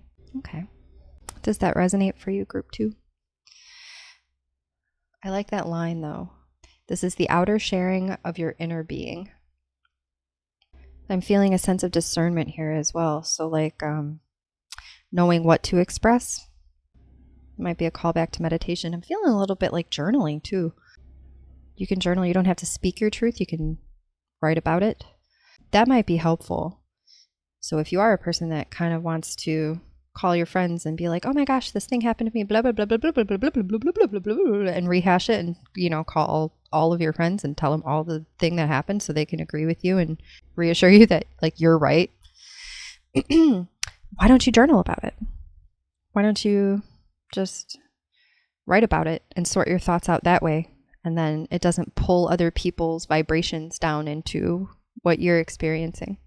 Not saying that you have to do this on your own, but there is an accountability here. That's what this is. This is a soul purpose lesson. This is an accountability for your own vibration, not relying on other people to make you feel better. Like you're going to need to make yourself feel better. That's how it's going to unfold from here. That's why this lesson is coming up. And then the other, Earth Star. Earth Star. This is almost like karmic. So I've never gotten this card before though. So let's read. Some key words here: oneness, collective consciousness, anchoring transmissions from higher realms, sacred earth knowledge, integration of the divine, working with grid lines. You're standing at a gateway into the unknown with trust in your heart, ancient remembering in your soul, and inner illumination to light the way. You have access to the seat of creation, the spark of existence, and the codes that hold the blueprints of who and what we are. This place is clear and grounded, despite moving through multidimensional realms and able to bridge worlds while functioning in physical reality. The higher you reach for the divine and the realms of spirit, the more important it is to anchor deeply to the earth. All right, so restoration exercise. Explore clearing meditations. You can find those on Bliss Switch Wellness. Explore clearing meditations, self-energy work, and put intention into the meaningful parts of your life. Find ways to balance your life. Be aware of the times of day that are more conducive to different states of consciousness, such as flow, meditation, and productivity. So this is about how you balance spiritual and physical reality. And this feels very much like what comes next. Are you connected to guides? Are you connected to, are you a channel at all? Do you have guides that are trying to talk to you? Do you have ancestors that are trying to send you some wisdom? I wonder if that's why these were stuck together. You might need one to get to the other. So throat chakra is not just expression, it's also reception. So not just speaking well or communicating your truth outwardly, but also receiving other people's words and receiving messages. And for you, I'm feeling like it might be messages that aren't expected, like things popping up in ways that are easy to miss if you're not paying attention, if you're kind of wrapped up in, other stuff going on. It might be easy to miss. I'm feeling like butterfly might be a symbol for you. That might be a way for the guides to be trying to communicate. They might be trying to send you signs, wings. You might find feathers. We've got butterflies. We've got stars.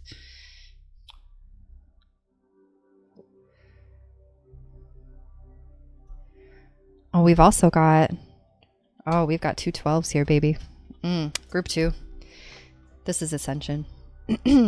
This is a very powerful message.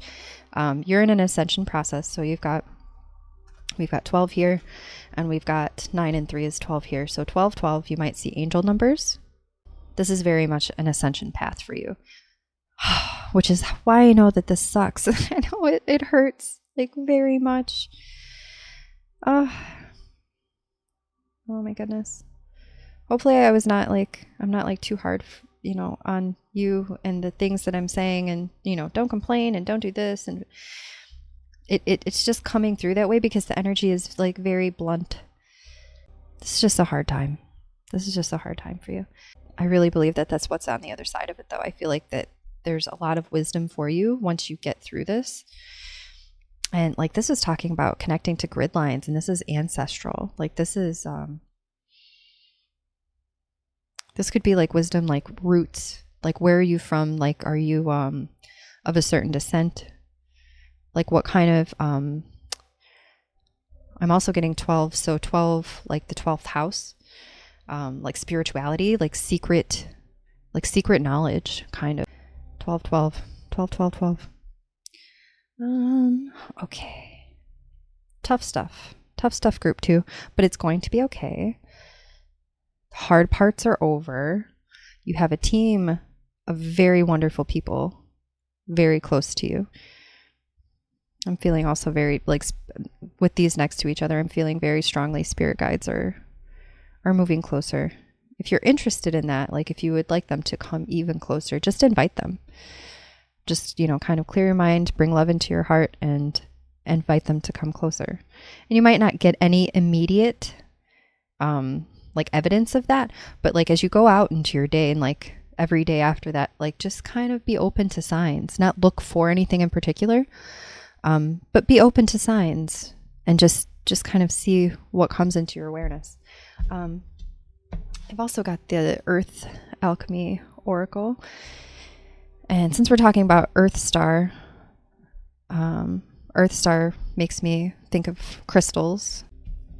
Pull a couple of crystal cards here. All right, first one we've got fuchsia and feldspar.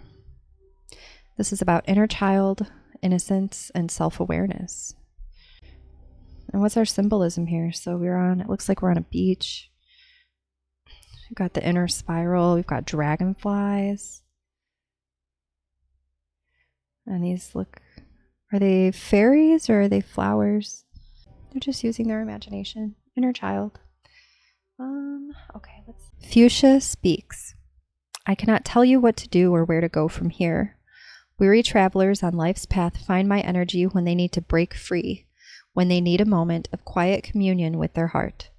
I herald a long-awaited transformation, so see me as a symbol of hope and cherish me in your heart's deepest chamber. It's time to call up and transmute long repressed emotional baggage from this life. Whew. Let us focus on this life and be with your inner child now, sitting with her and giving her space to be seen. No one but you can love you in the ways you need. We look for love outside of us when it reigns supreme within us. It is time to build a relationship of trust with yourself, your body, and your feelings. Accept this gift of the fuchsia as a token of unconditional love. Now, what does it say about feldspar? Fuchsia wanted to pair with feldspar, which is a mineral on its own, but it's also the name of a family of silicates that include amazonite, labradorite, larvikite, moonstone, and sunstone. Not content with just one crystal, they wish to bring you the support of many, showing you that you are supported at this time of change. If you find it hard to cope at the moment or are overwhelmed, sink into the energy of this card. You are the divine child receiving healing light. Feldspar will help you to see things in a positive light and increase your self-esteem. Its medicine will help support you through heart transitions. It supports self-awareness and encourages self-love to flourish and bloom within you like a fuchsia bud opening. Cool. Inner child healing. So is that what's left here? The things that we have to heal, integrate, terrible things that have happened, is that lingering childhood baggage. That was in our Myrrh description too. There's something deep within that longs to be witnessed by you, something within you that needs to be witnessed by you. And you're not alone as you do it. That's a really empowering message. I hope that resonates for you. All right, and then the last one here. Stromatolite and fern. Strip back and simplify. Look to your origins. So stromatolite, this is a it's like a fossil. It's like billions of years old. It's like bacteria that's been fossilized. So I don't have any of this. I don't have a piece of stromatolite. I don't even know if you can get it anywhere. And then fern medicine, we talk about fern being the oldest plant that has stopped evolving. So like millions and millions of years ago, fern stopped evolving, which means it's already at its prime. Like it's that long ago. Like that's how long it's been in its final state. I'm curious what the book has to say about this though. Okay. Akasha. Strip back and simplify, look to your origins, and it's got earth and water element. Stromatolite was one of the first living organisms on Earth 3.7 billion years ago, made of layers of fossilized cyanobacteria. Its energy is slow and steady, ready to teach you the value of patience on your healing journey. It is happy to sit back and help you be calm and relaxed, but if you want to move forward and push on faster, it's very adaptable. There is a reason it survived for so many years. It speaks of stripping back and uncloaking all the fear we hold on to. So if fear is what's really underneath all of this, and a lot of times that is how it goes, we close off because we're afraid of something bad happening again. We're, deep down, like, why are we being triggered? It's because we're afraid that what we're experiencing is something that's already within us. And that's the truth. Like that is the truth of it. But there doesn't need to be fear around it. You're held, you're protected, you're surrounded by spirit guides, you're surrounded by ancestors. You have lots and lots of support. But it just feels a little bit like disconnected from it right now. It wants to simplify and bring a fresh perspective on what is needed in your life right now, as opposed to what is wanted. So what you want and what you need are not the same thing at the moment. You've chosen a talisman for change, a grandfather energy, knowing, confident, and reassuring. It will assist you in fulfilling your goals, your soul's goals on a personal and planetary level.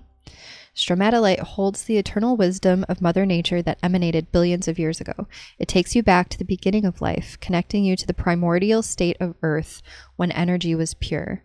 It is this vision that we need to hold, a new Earth in its purest state.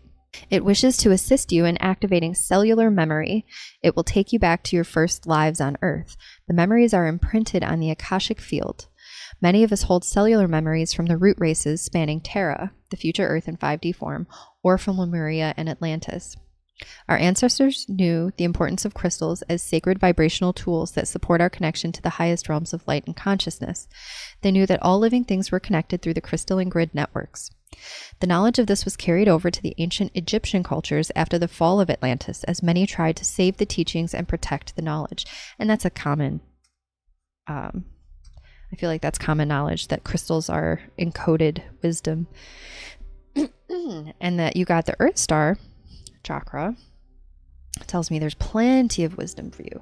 I actually feel called to share a crystal with you. I have a Lemurian root crystal. It's not this one. Where's the one I'm looking for?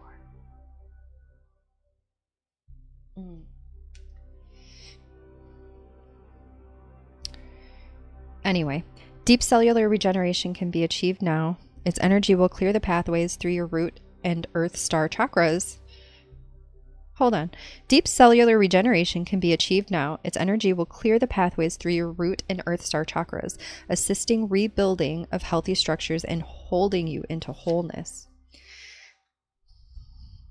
That's a really powerful message. You definitely work with crystals. I'm going to see if I can channel a couple for you. Lemurian root crystal feels very strong for me. I feel like you definitely could use that. I'm also getting like a Tibetan healer. It's a quartz that only comes from Nepal. It's just a super high vibrational crystal, but it's kind of got like these Lemurian etchings on it. And they say, you know, and I have experienced, if you kind of hold these in meditation and just kind of like run your thumb or your fingers like over the striations, that there's encoded wisdom in there. You have to be at the right vibration to receive it, you know, and that takes some work. That takes a little bit of, it actually takes the opposite of work. It's not effort, it's release. Like letting go is the hardest not work you'll ever do. So if you can let go, raise your vibration, and work with crystals that call to you. I'm feeling strongly that there's some crystals that you already work with, and to continue doing that. We were talking about, where is it? Feldspar. So feldspar is pretty common. Most people have moonstone or labradorite, and those are feldspar. So those are something for you to work with as well. Fern. Let's talk about fern. Fern is as ancient as stromatolite, one of the oldest living plants on Earth. They come with messages of ancient Lemurian wisdom and a strong connection to water. Each one holds universal seeds of opening awareness. The fern was used by priestesses in ceremony and often naturally grew around many of the temples, coming to hold space for cosmic exchange. The Druids call this plant a sacred tree for protection. Fern loves to work with the third eye, heart, and womb to create stability and opening. Third eye, heart, and womb. Is this a womb opening? It feels like a mother wound. A bit. Allow the energies of this fern to unfurl within your body, bringing spirals of fresh energy and change.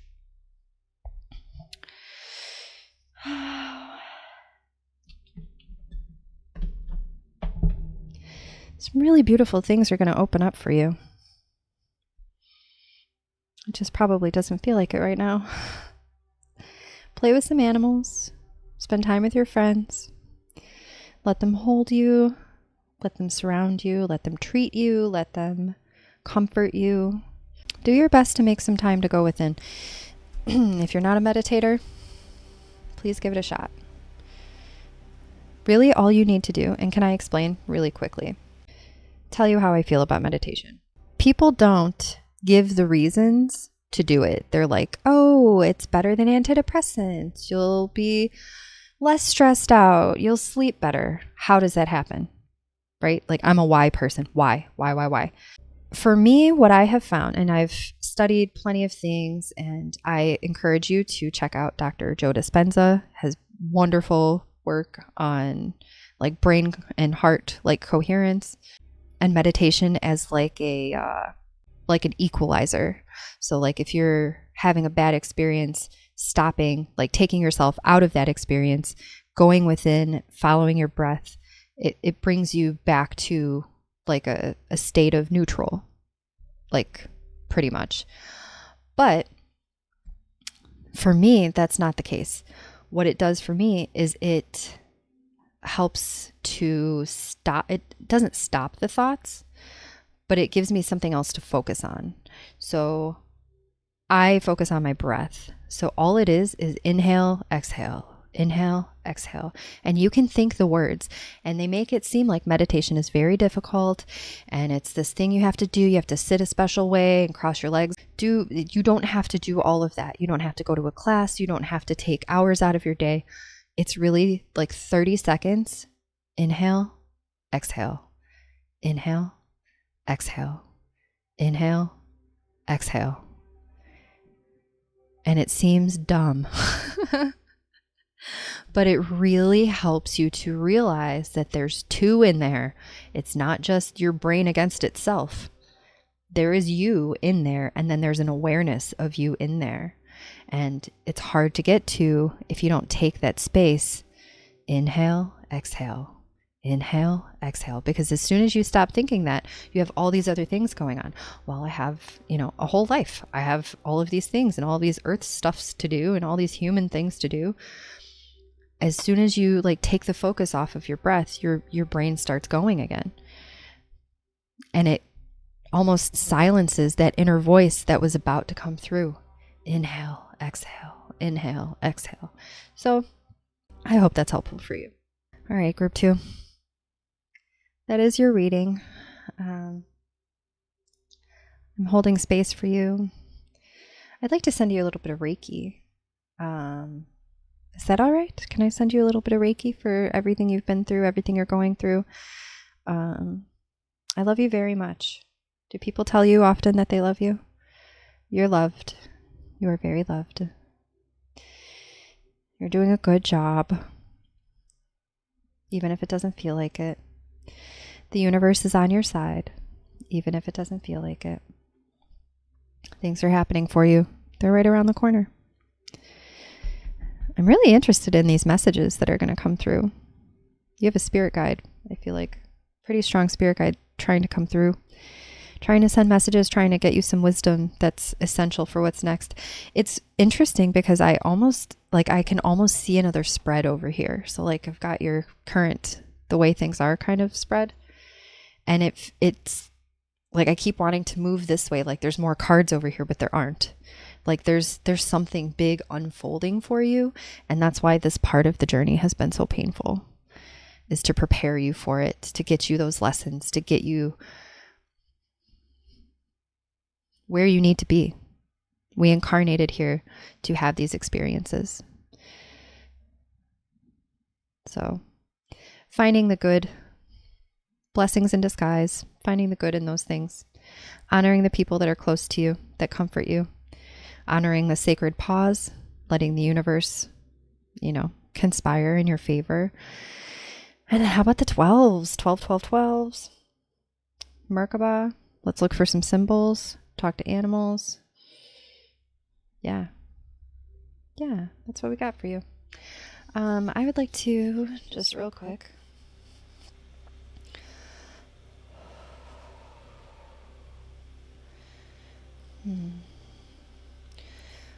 Just going to offer you this Reiki.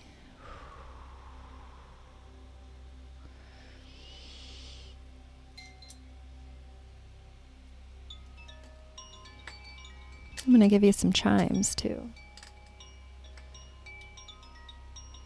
What do you feel like I've got? I've got air and water. You need some water, baby. After all you've been through, you need some water energy. Just take a couple deep breaths. Receive this healing energy. It's from my heart to yours. For the highest good of all. I offer it with love. May it be received with love.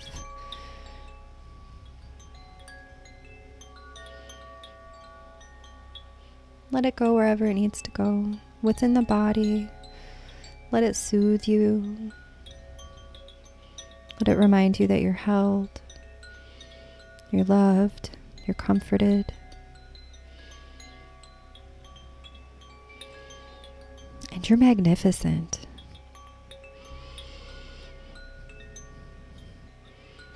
Not everybody gets the very hard lessons. It takes a really special soul to claim the hard stuff and come here for it and experience that and transmute it.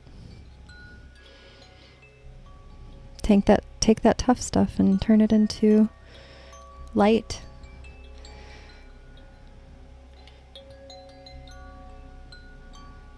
Send it to the earth. That's a good thing for you to do too. If you've got a lot of heavy energy in your heart, in your throat, anywhere in the body, send it down. Send it down through the Earth Star Chakra. Give it back to Mother Gaia. She can take it. Not only can she take it, she can take it and turn it into something beautiful again. Just like we put, you know, manure on flowers. It's compost, spiritual compost.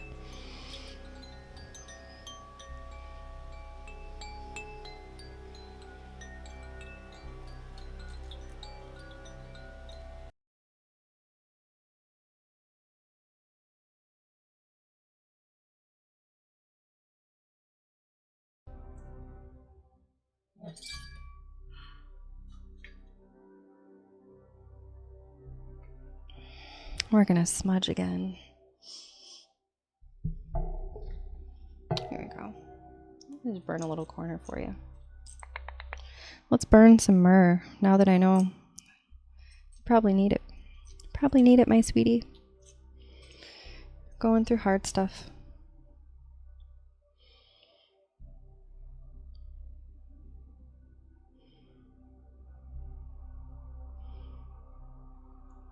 I wonder if you can see this. Can you see that sizzle? I love to watch the resin. Let me not set my camera on fire though. Oh, watch her burn. Beautiful. Let that go straight to your heart.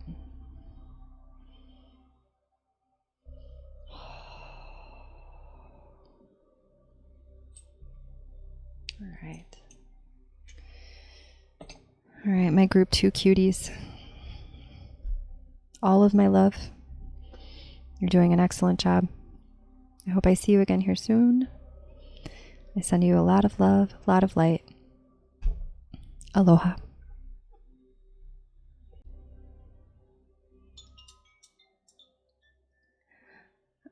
Aloha, group 3 sweeties.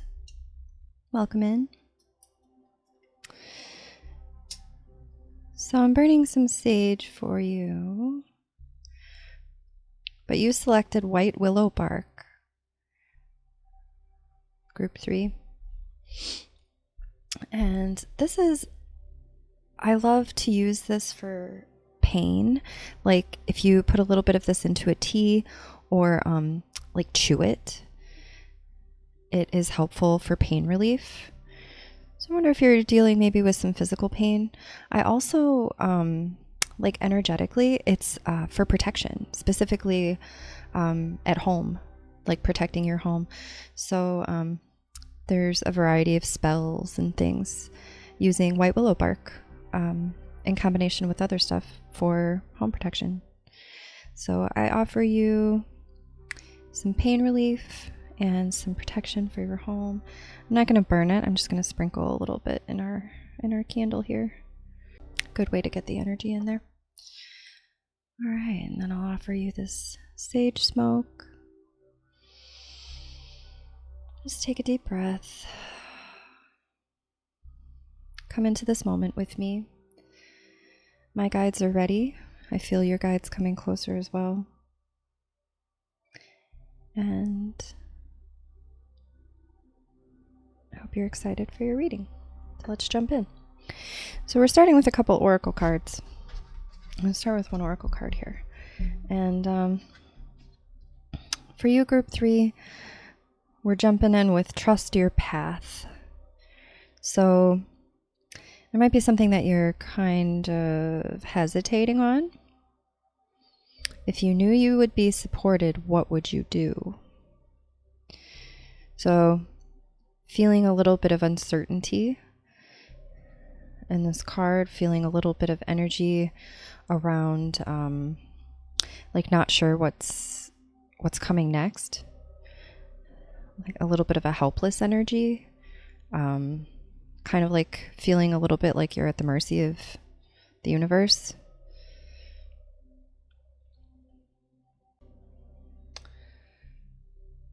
So the message in this card often is that you don't actually need to know the path to trust your path. And you're probably thinking, well, how do I follow it if I don't know what it is? It's different for everybody, and you know what it is by what feels good. So like following the things that feel good to you, following what you're passionate about, things that kind of spark in your heart, things that make you feel warm, things that, like in your gut, things that feel good. The book says, use your heart as a compass and put one foot in front of the other. If you follow the invisible trail of what lights you up, you will light up the world without even trying. So it might feel like you have a big job. Like it might feel like this is big work that you're doing, and having to change or not change other people, having to be like an example for other people, or maybe you work with people, maybe you're like a teacher or something where you feel a little bit of responsibility to better other people, to teach them or inspire them. And the message here is that you don't have to try to do that. If you're following what's true in your heart and what's true in your gut, it can't help but show outwardly, and like thereby inspiring others. There's also a little bit of a call to like, look how far you've come. So like if you're feeling a little bit stuck on a path or stuck, like lost, kind of look back at where you've come from. What were the steps you took to get where you are now? And are you happy with where you are now? If you are not, then maybe choose new steps. But being unhappy where you are doesn't discount all of the work that you did to get where you are. So take a look back at that and just reflect for a moment and give yourself a little bit of credit for how much work you've already done and how far you've come. And that might be, I'm feeling like that's a little bit of the uncertainty, like not enjoying where you are now and not knowing any other way to proceed than to keep doing what you've been doing. So I feel like this is going to be a call to change things up for you. Group 3. One more thing from the book in here. If you have a little faith and keep showing up, things will work out better than you could possibly imagine, even if they don't work out the way that you're planning. So there's a little bit of a control aspect there as well. Trying to control the way the universe is sending you the things that you're calling in. And it doesn't work like that. That's like better things are coming. You know, when we're setting intentions, when we're speaking out loud, we say it, this or something better. You know, I want this or something better. So if you focus on the universe can't bring you the something better that it's trying to deliver. So be open to that. And sometimes it feels a little bit sideways, like things aren't going the way that they're supposed to. Don't let that trick you into thinking you've been completely derailed. Maybe things are just bumping you a little bit to get you on a better path to a better outcome. Exercises, little things you can do to increase your vibration. So the high vibe card to go with our trust your path message, what if statements. So change your limiting beliefs to what if statements. Your mind will become curious, which in turn will open you to new possibilities. So instead of saying like, I'm not appreciated, what if I was appreciated? Switching it up that way. I am not loved or adored. But what if I was loved and adored? What if I did feel fulfilled? What if I did know my life's purpose? What if I had enough energy and courage to live out my dreams? What if? And this is not a call to action. This is just a thought-provoking moment. This will get you into the, if you've been kind of stuck in this energy and like not happy where you are, it's easy to kind of look around at the things that you don't like, and what can help you get out of that is a little bit of daydreaming. So this is a daydream provoking card. Just imagine if you had the right people around you. Imagine if you were seen and heard and supported, you know? Imagine if you had spirit guides everywhere cheering you on, and, you know, imagine those sorts of things. And let it fill you up. Like let that, the feeling of that take over. It might feel a little bit strange at first. I'm feeling like group 3, this is, that might be a little tricky of a exercise for you. You may have been stuck in an energy for a long time where you have not felt loved and have not felt appreciated and have not felt fulfilled. So maybe like the concept of feeling that way seems very distant from where you are, but I believe in you. So test out your daydream skills there and just let yourself imagine what could unfold if you had everything you need. All right. Oh, boundaries. Where do you need to establish better boundaries? So if you are in an unfulfilling situation, it could be that you're overextended, feeling like you need to take care of a lot of people or like do everything yourself.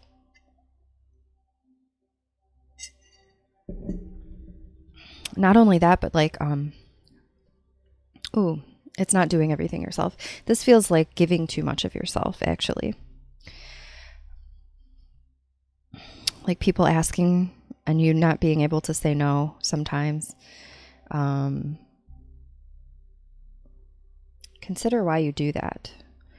If you say yes when you really mean no, that's such a strong depleter of your energy. You have all of these, look at all these hands around, like trying to grab at her energy. And she's just like, no. And look, her face is pretty neutral. Like, she's not mad. You don't need to be mad. You don't have to, like, there's a gentle way that you can communicate your boundaries.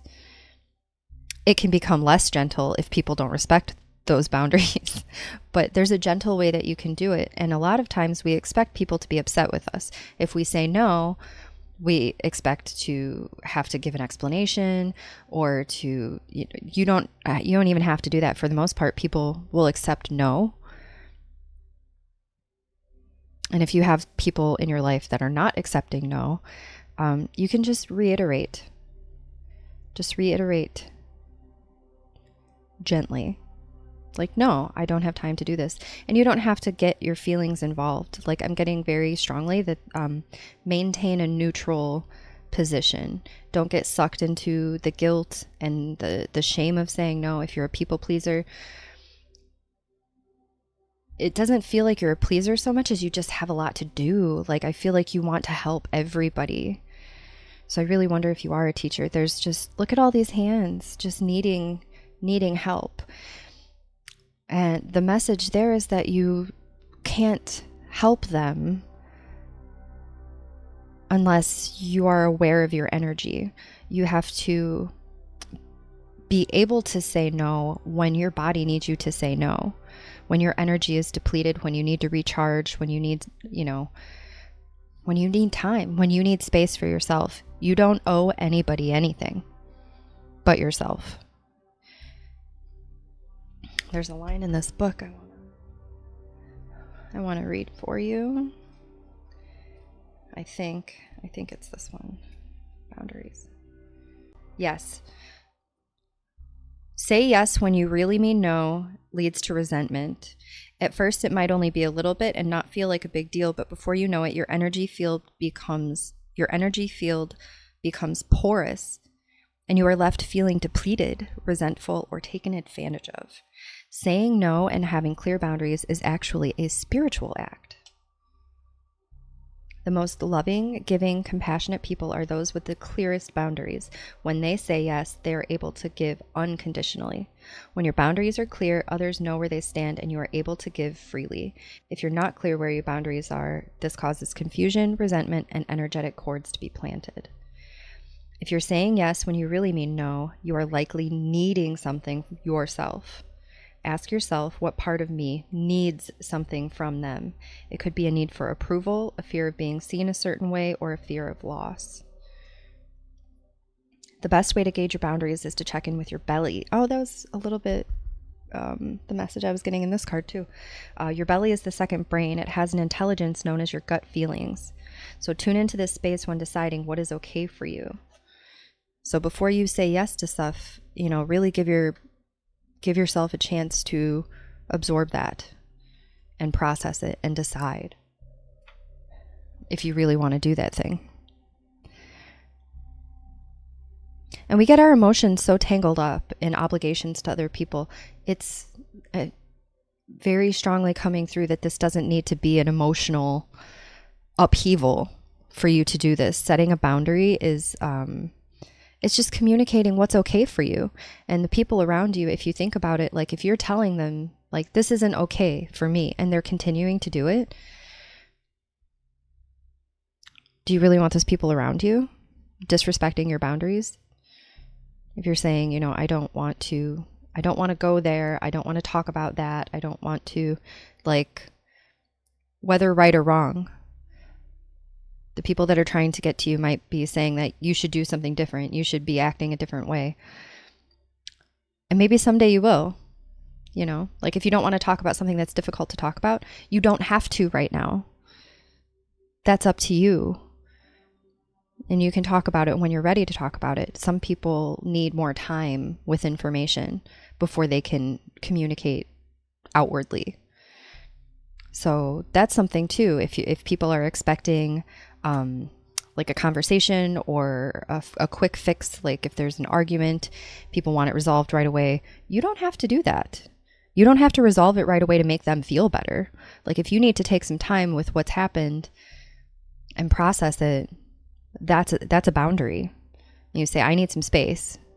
Don't call me, don't text me. I just need some space. This will be okay, but I need some time.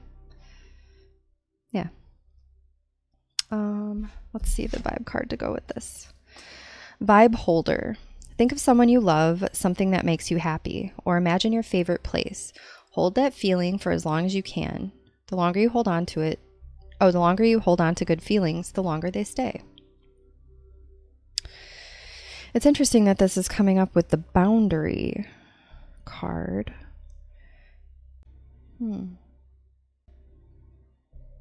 Think of someone you love or something that makes you happy. Imagine your favorite place.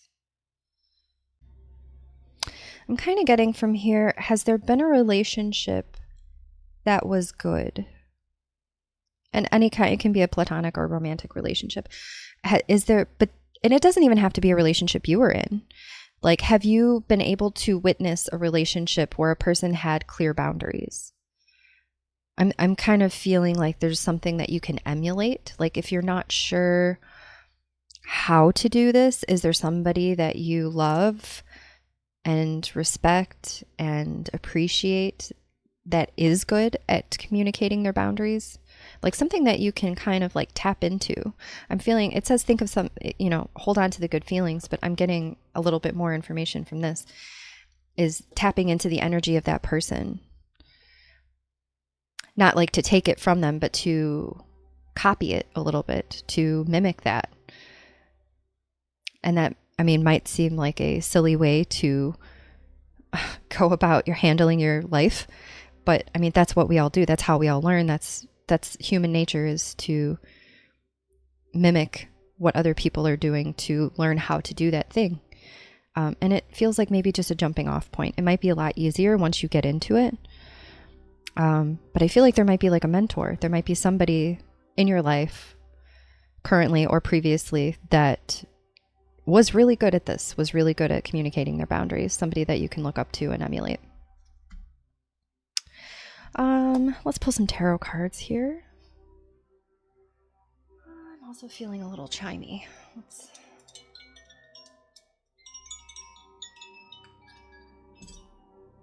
Like we need to clear some space here.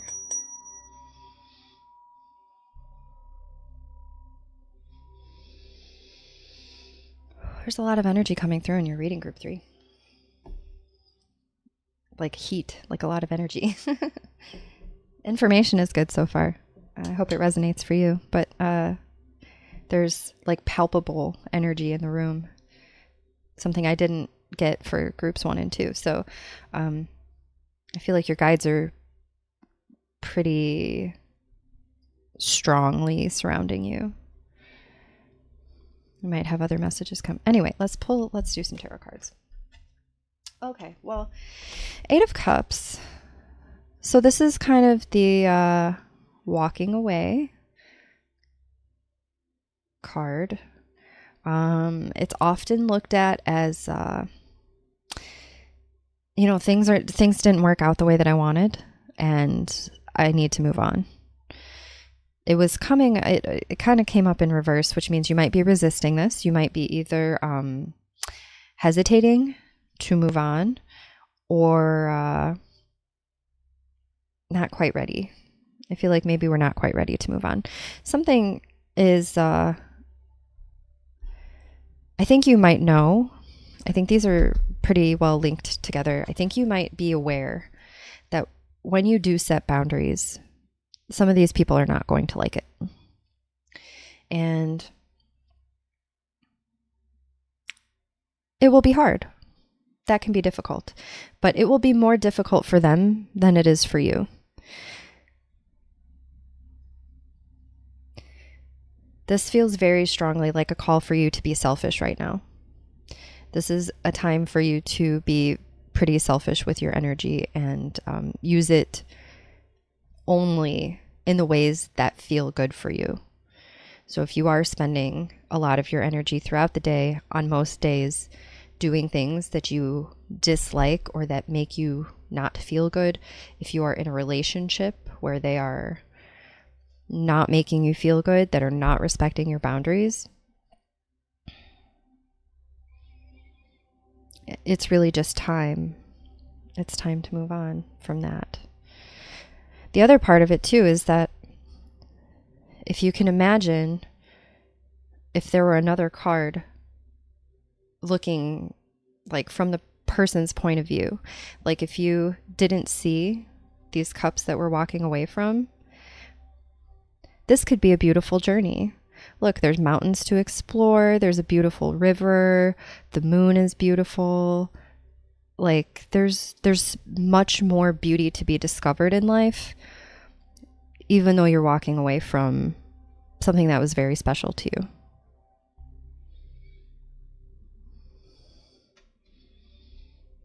But it's for the highest good. It's not just for your good, it's for their good too. If they're causing you to overextend yourself, that means they're not doing enough for themselves. They're asking you to do too much because they don't want to. And how long do you want to let that go on? You know? Okay.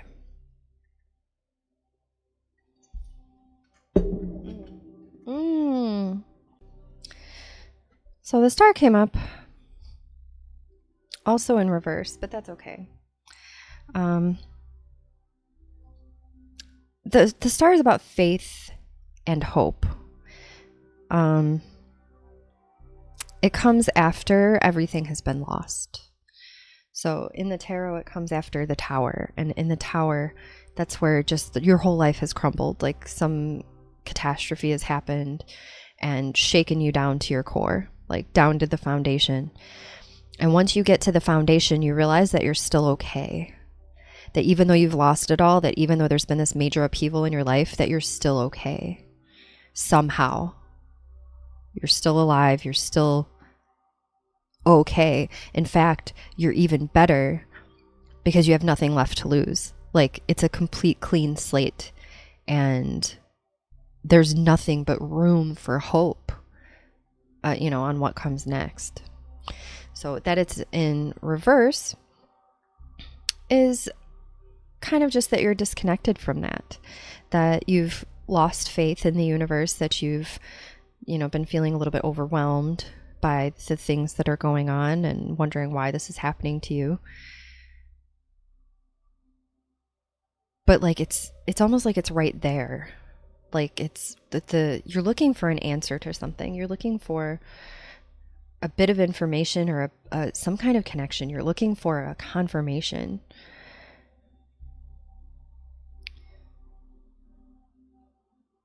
And This is a test of faith. And we don't like that. We don't like to be tested. Because why do I have to prove myself? But it's not, you're not proving yourself to anybody else. Like, this is for you. This is faith in yourself. This is faith in what you can create your life to be. If you've been on this one trajectory and it's gotten you to this place that you don't like,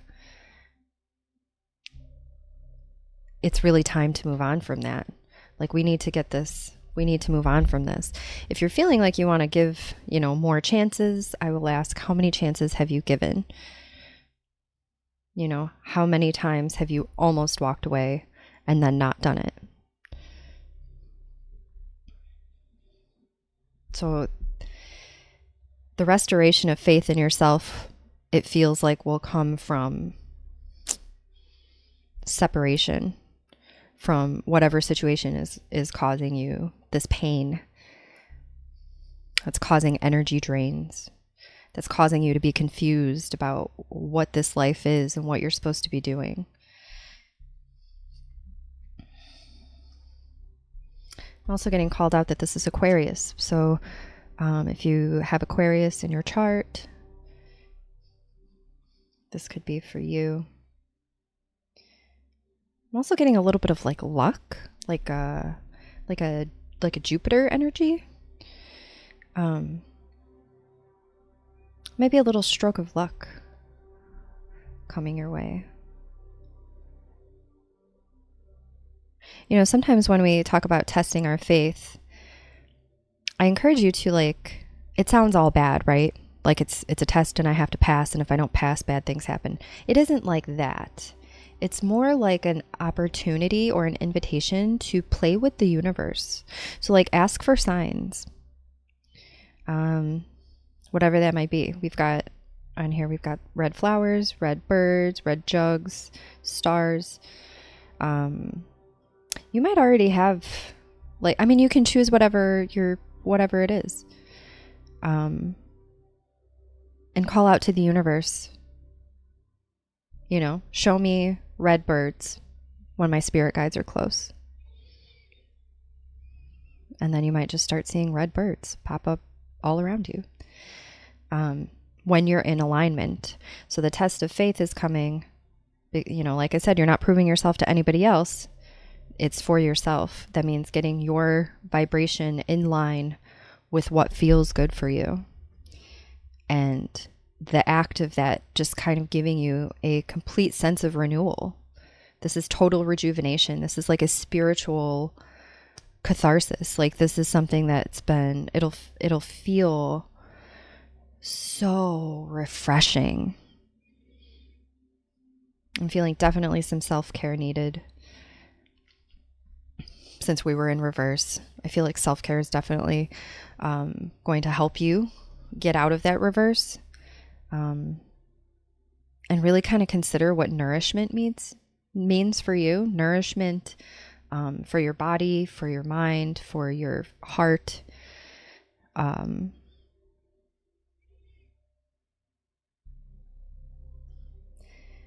We're getting to the point where you have nothing left to give. Does that resonate for you, Group 3, sweeties?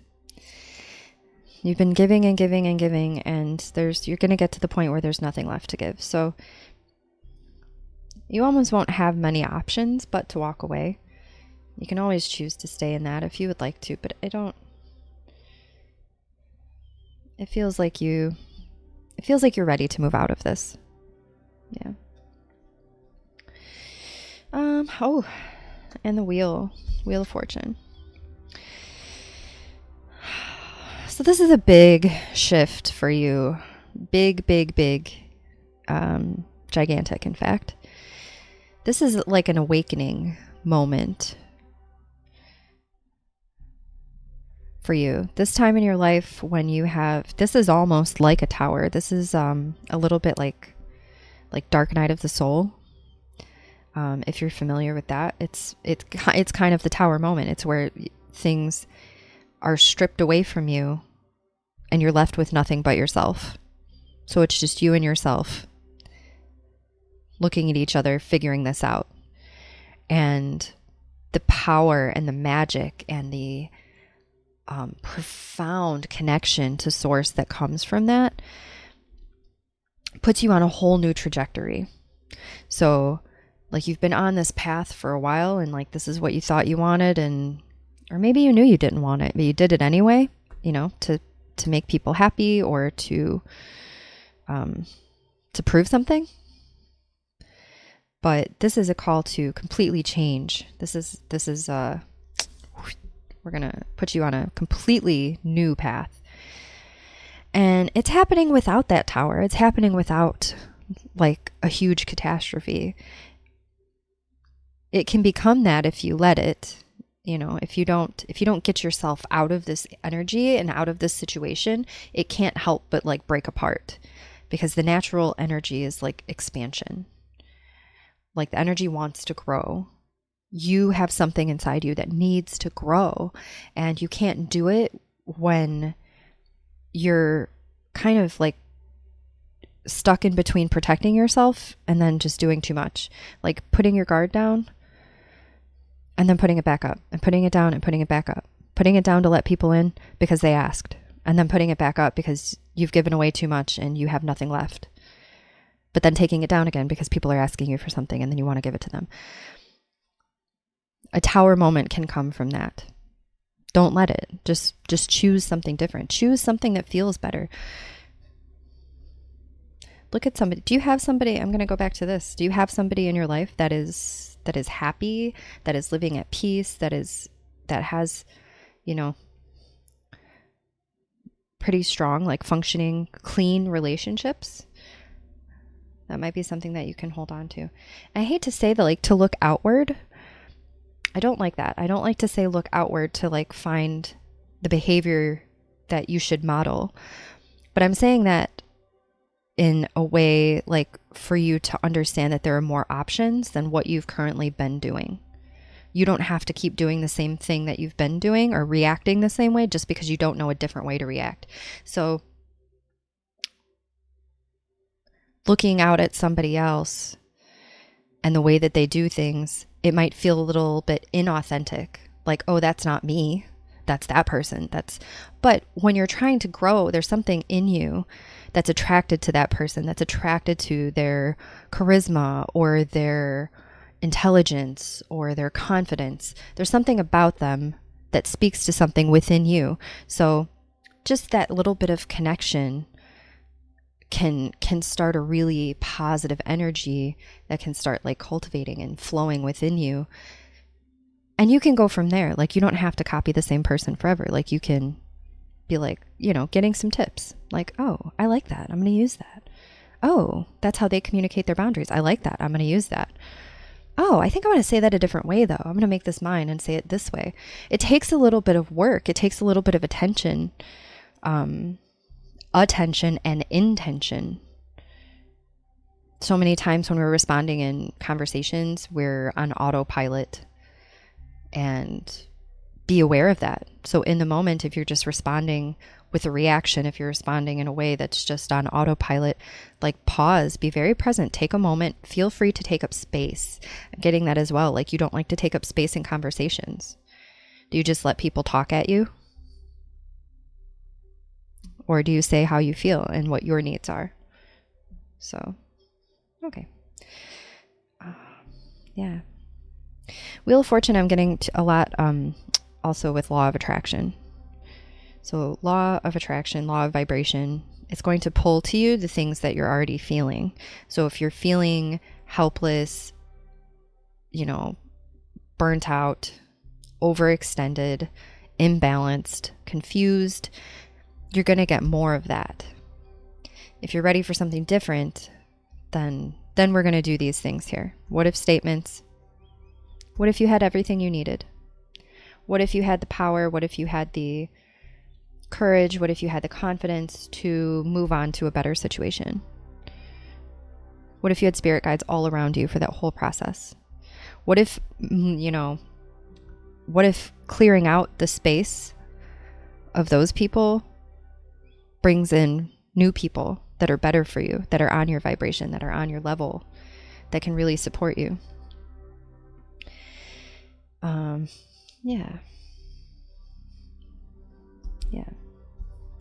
I also pulled a chakra card. So we're going to see what chakra needs clearing.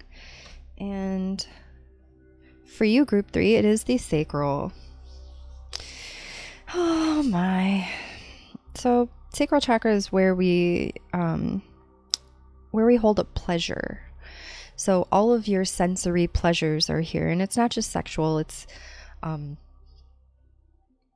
smells, and it's delicious food, and fabric that feels good on your skin, and it's comfort and juicy things. It's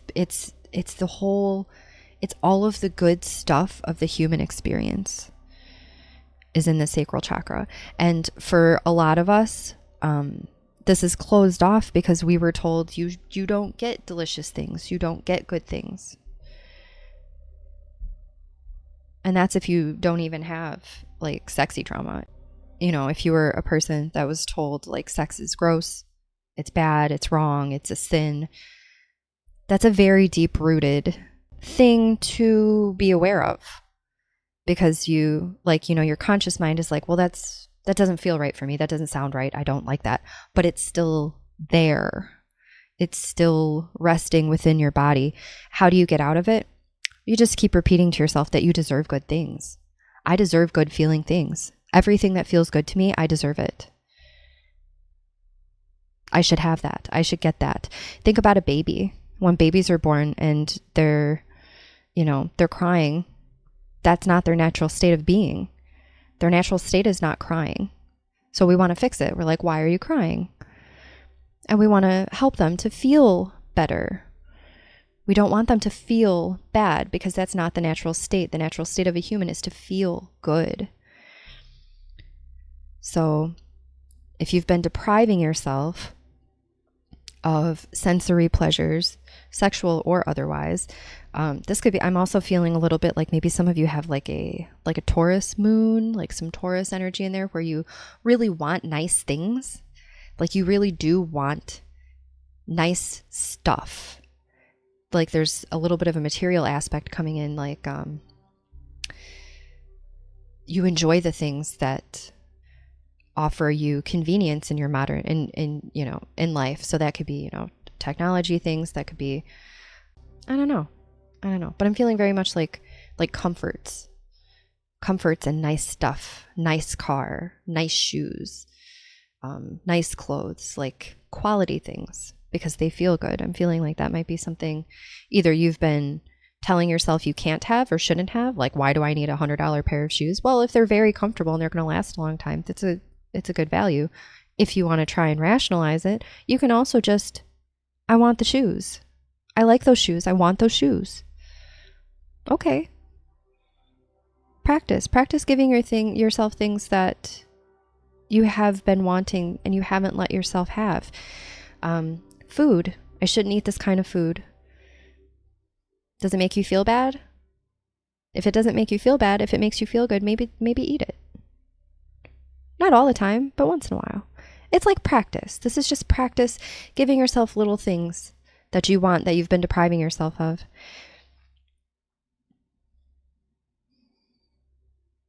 There is a lot of sexual energy here too, I'm not going to lie. So this is like, I'm feeling like Kundalini. Like there's I'm also wondering kind of like how your root chakra is. Like, have you felt safe? I feel like your root chakra is okay. Yeah, sensual pleasures. I want to see what the book says about this. Okay, sacral chakra, the core of creation. So it's got keywords here. I'm going to give those to you kind of slowly and just take those in and take a breath and see if any of those words like strike a chord. Feelings, emotional responses, pleasure, sensuality, intimacy, connection, letting go, creativity, sacred sexuality, passion, healthy boundaries, valuing the body. All right. Did you feel anything on those?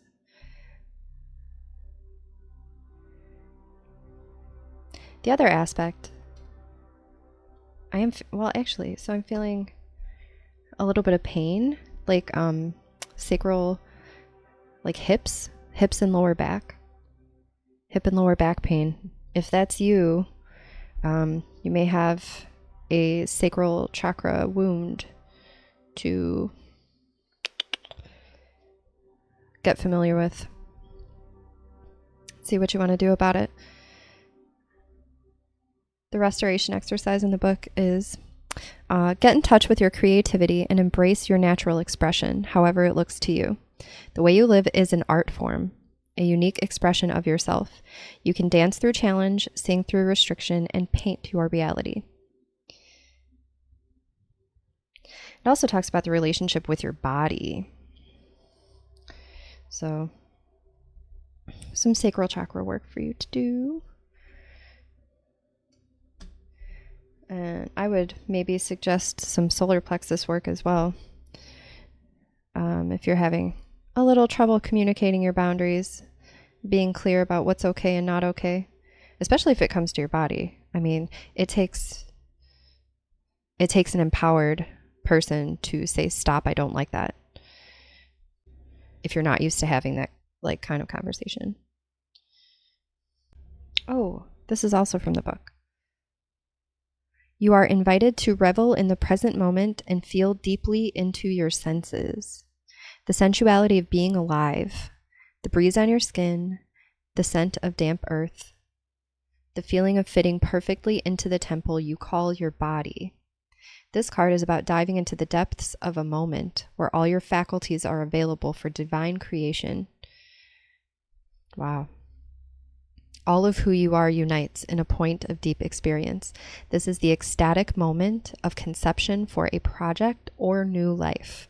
Let yourself drop into passion, intimacy, and loving connection with whatever you are birthing into the world and with whomever you have chosen to co-create with. Wow. So this feels like double meaning. Like, it's time for something new. It's time for a new chapter. It's time for creation of something new, something expansive for you. Cool. We've got some crystal cards too. So Ethiopian opal. All right, Ethiopian opal, Pegasus unicorn energy, rainbow child. And we've got water and air elements. So Ethiopian opal is for like releasing fears. Releasing fears, charging up the higher chakras. This is cool. Okay, from the book it says Ethiopian opal energy swirls around the spinal column until setting in the base of your spine to connect with your Shakti or Kundalini energy. It brings peace, purity, and a wish to support your Kundalini energy as it rises in a balanced, harmonious way, bringing to light cosmic entanglements that may be holding back your Kundalini flow. We must call the Kundalini up in a balanced way to seat itself in the heart before it moves up and out of the crown. You are invoking the action of the fourth ray, the ascension flame, and white light of the mother in the base of the spine chakra to help purify and lift you up so you may climb your path to ascension. Opal shows that you are on top of a mountain. After the arduous climb, you are home. Take a moment to stand on the precipice of your hopes and dreams and bask in the light around you. Good things are coming. That's actually really cool. So that message says to me that you are, if you're feeling like this walking away energy, if you're feeling like that's a hard reset, like you're gonna have to go back to square one, this is saying the opposite. Like you had to get to this point in order to get ready for like what comes next.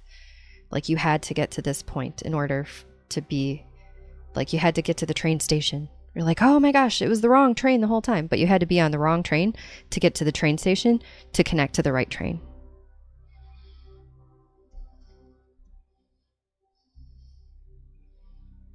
Yeah. And then we have fertility again. So I wonder if this is like a pregnancy, potentially. We don't give medical advice, but that's a possibility for you. All right, fulgurite and rose bay willow herb for regeneration. I love that. That's a key word for the star too. Regeneration and renewal. Acceleration, change, and shamanic wisdom. So the change here, so fulgurite is when lightning strikes sand, it creates fulgurite. It's the result of the reaction between the electricity of the lightning and the sand. And it's a catalyst for change. Let me just read. I'm going to read. Okay. Fulgurite. The stone has a high and powerful vibration, which is electric. It comes to you as an activator, supporting and stirring energy for shifts to take place. So this is to prepare you for a shift. So a change is coming. And this is a lot of power to help you do it. This is helping you to let go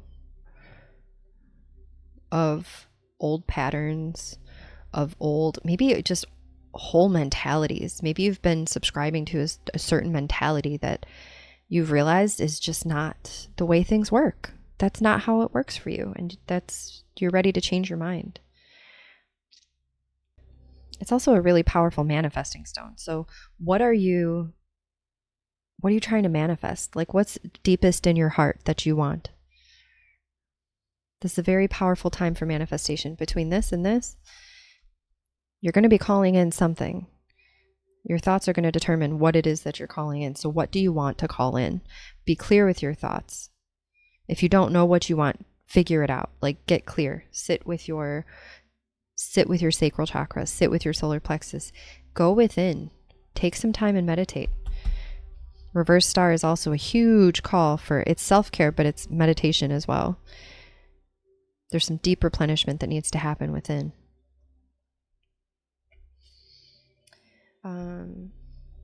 Be careful to keep your thoughts and intentions pure because it is a superior manifesting stone.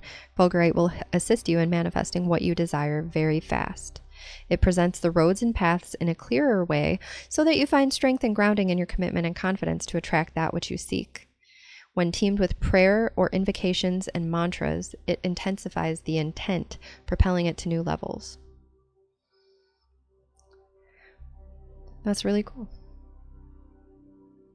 So if you've been looking for your path and not sure where it's going or how it's going to unfold, fulgurite promises you'll get a little bit of clarity on that coming up here. Shamanic wisdom is also kind of jumping out at me.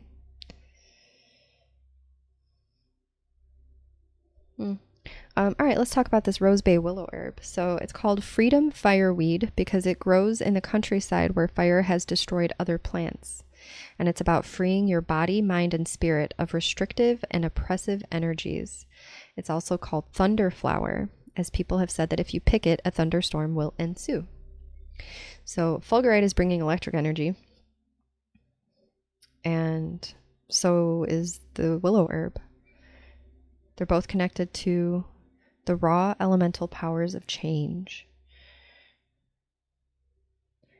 And they work together, so as fulgurite shakes you up to release, willow herb comes in and strengthens you so you can stand tall and integrate all of these next level waves of light that are incoming. This is about healing and regeneration.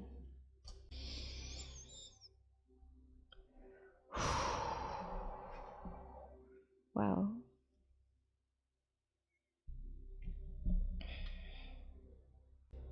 How are you feeling, group 3?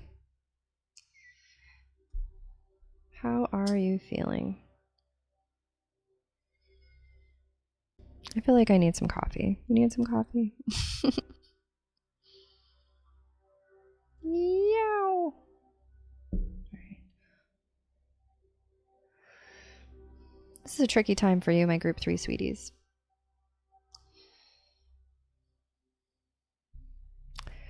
Renewal. Rejuvenation, renewal. What if you knew your life's purpose? What if you were supported in everything you do? What if you were appreciated? What if you learned how to self-care in such a way that inspired others to also take care of themselves in a very high quality way? What if you were able to communicate your boundaries clearly and people understood and people respected that? What if you knew everything would be okay if you move on in search of something better? If it's not good for you, it's not good for the people that are there as well. You know, you might feel taken advantage of. You might feel a little worried that they're going to not know what to do without you. And that's not your problem. That's for them to figure out. They've been relying on you for this long. That was their choice. So when it's time for you to go, you don't need to feel sorry or sad or guilty. Definitely don't feel guilty. Is that what's preventing you from leaving? Because guilt is very much in the sacral chakra. You feel guilty? Do you feel ashamed? Do you feel embarrassed? If there's residual guilt, that's in the sacral chakra. So work on that. There's meditations all over that you can do. You also wear orange, do things that feel good. I like water as well for the sacral chakra. It's the womb chakra. So like go swimming, take a bubble bath. Yeah. Pivotal time for you, group 3. I love you so much. So much. So do your guides. I feel like there's something else. There's definitely something else because I'm not being allowed to walk away. What else did they need? Look down here. I do have a water chime. Let me get you some water chime. We're going to do 2.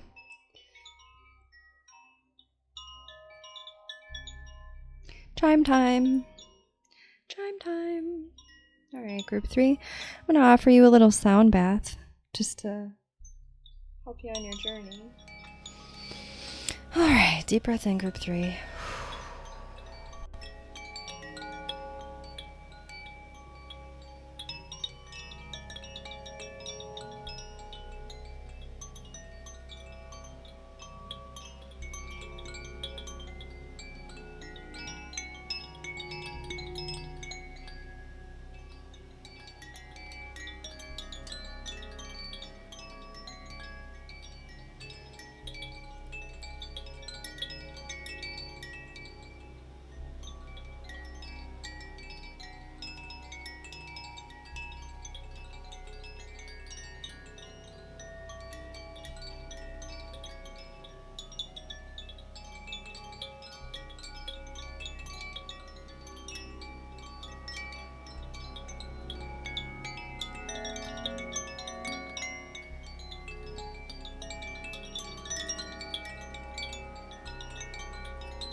All right.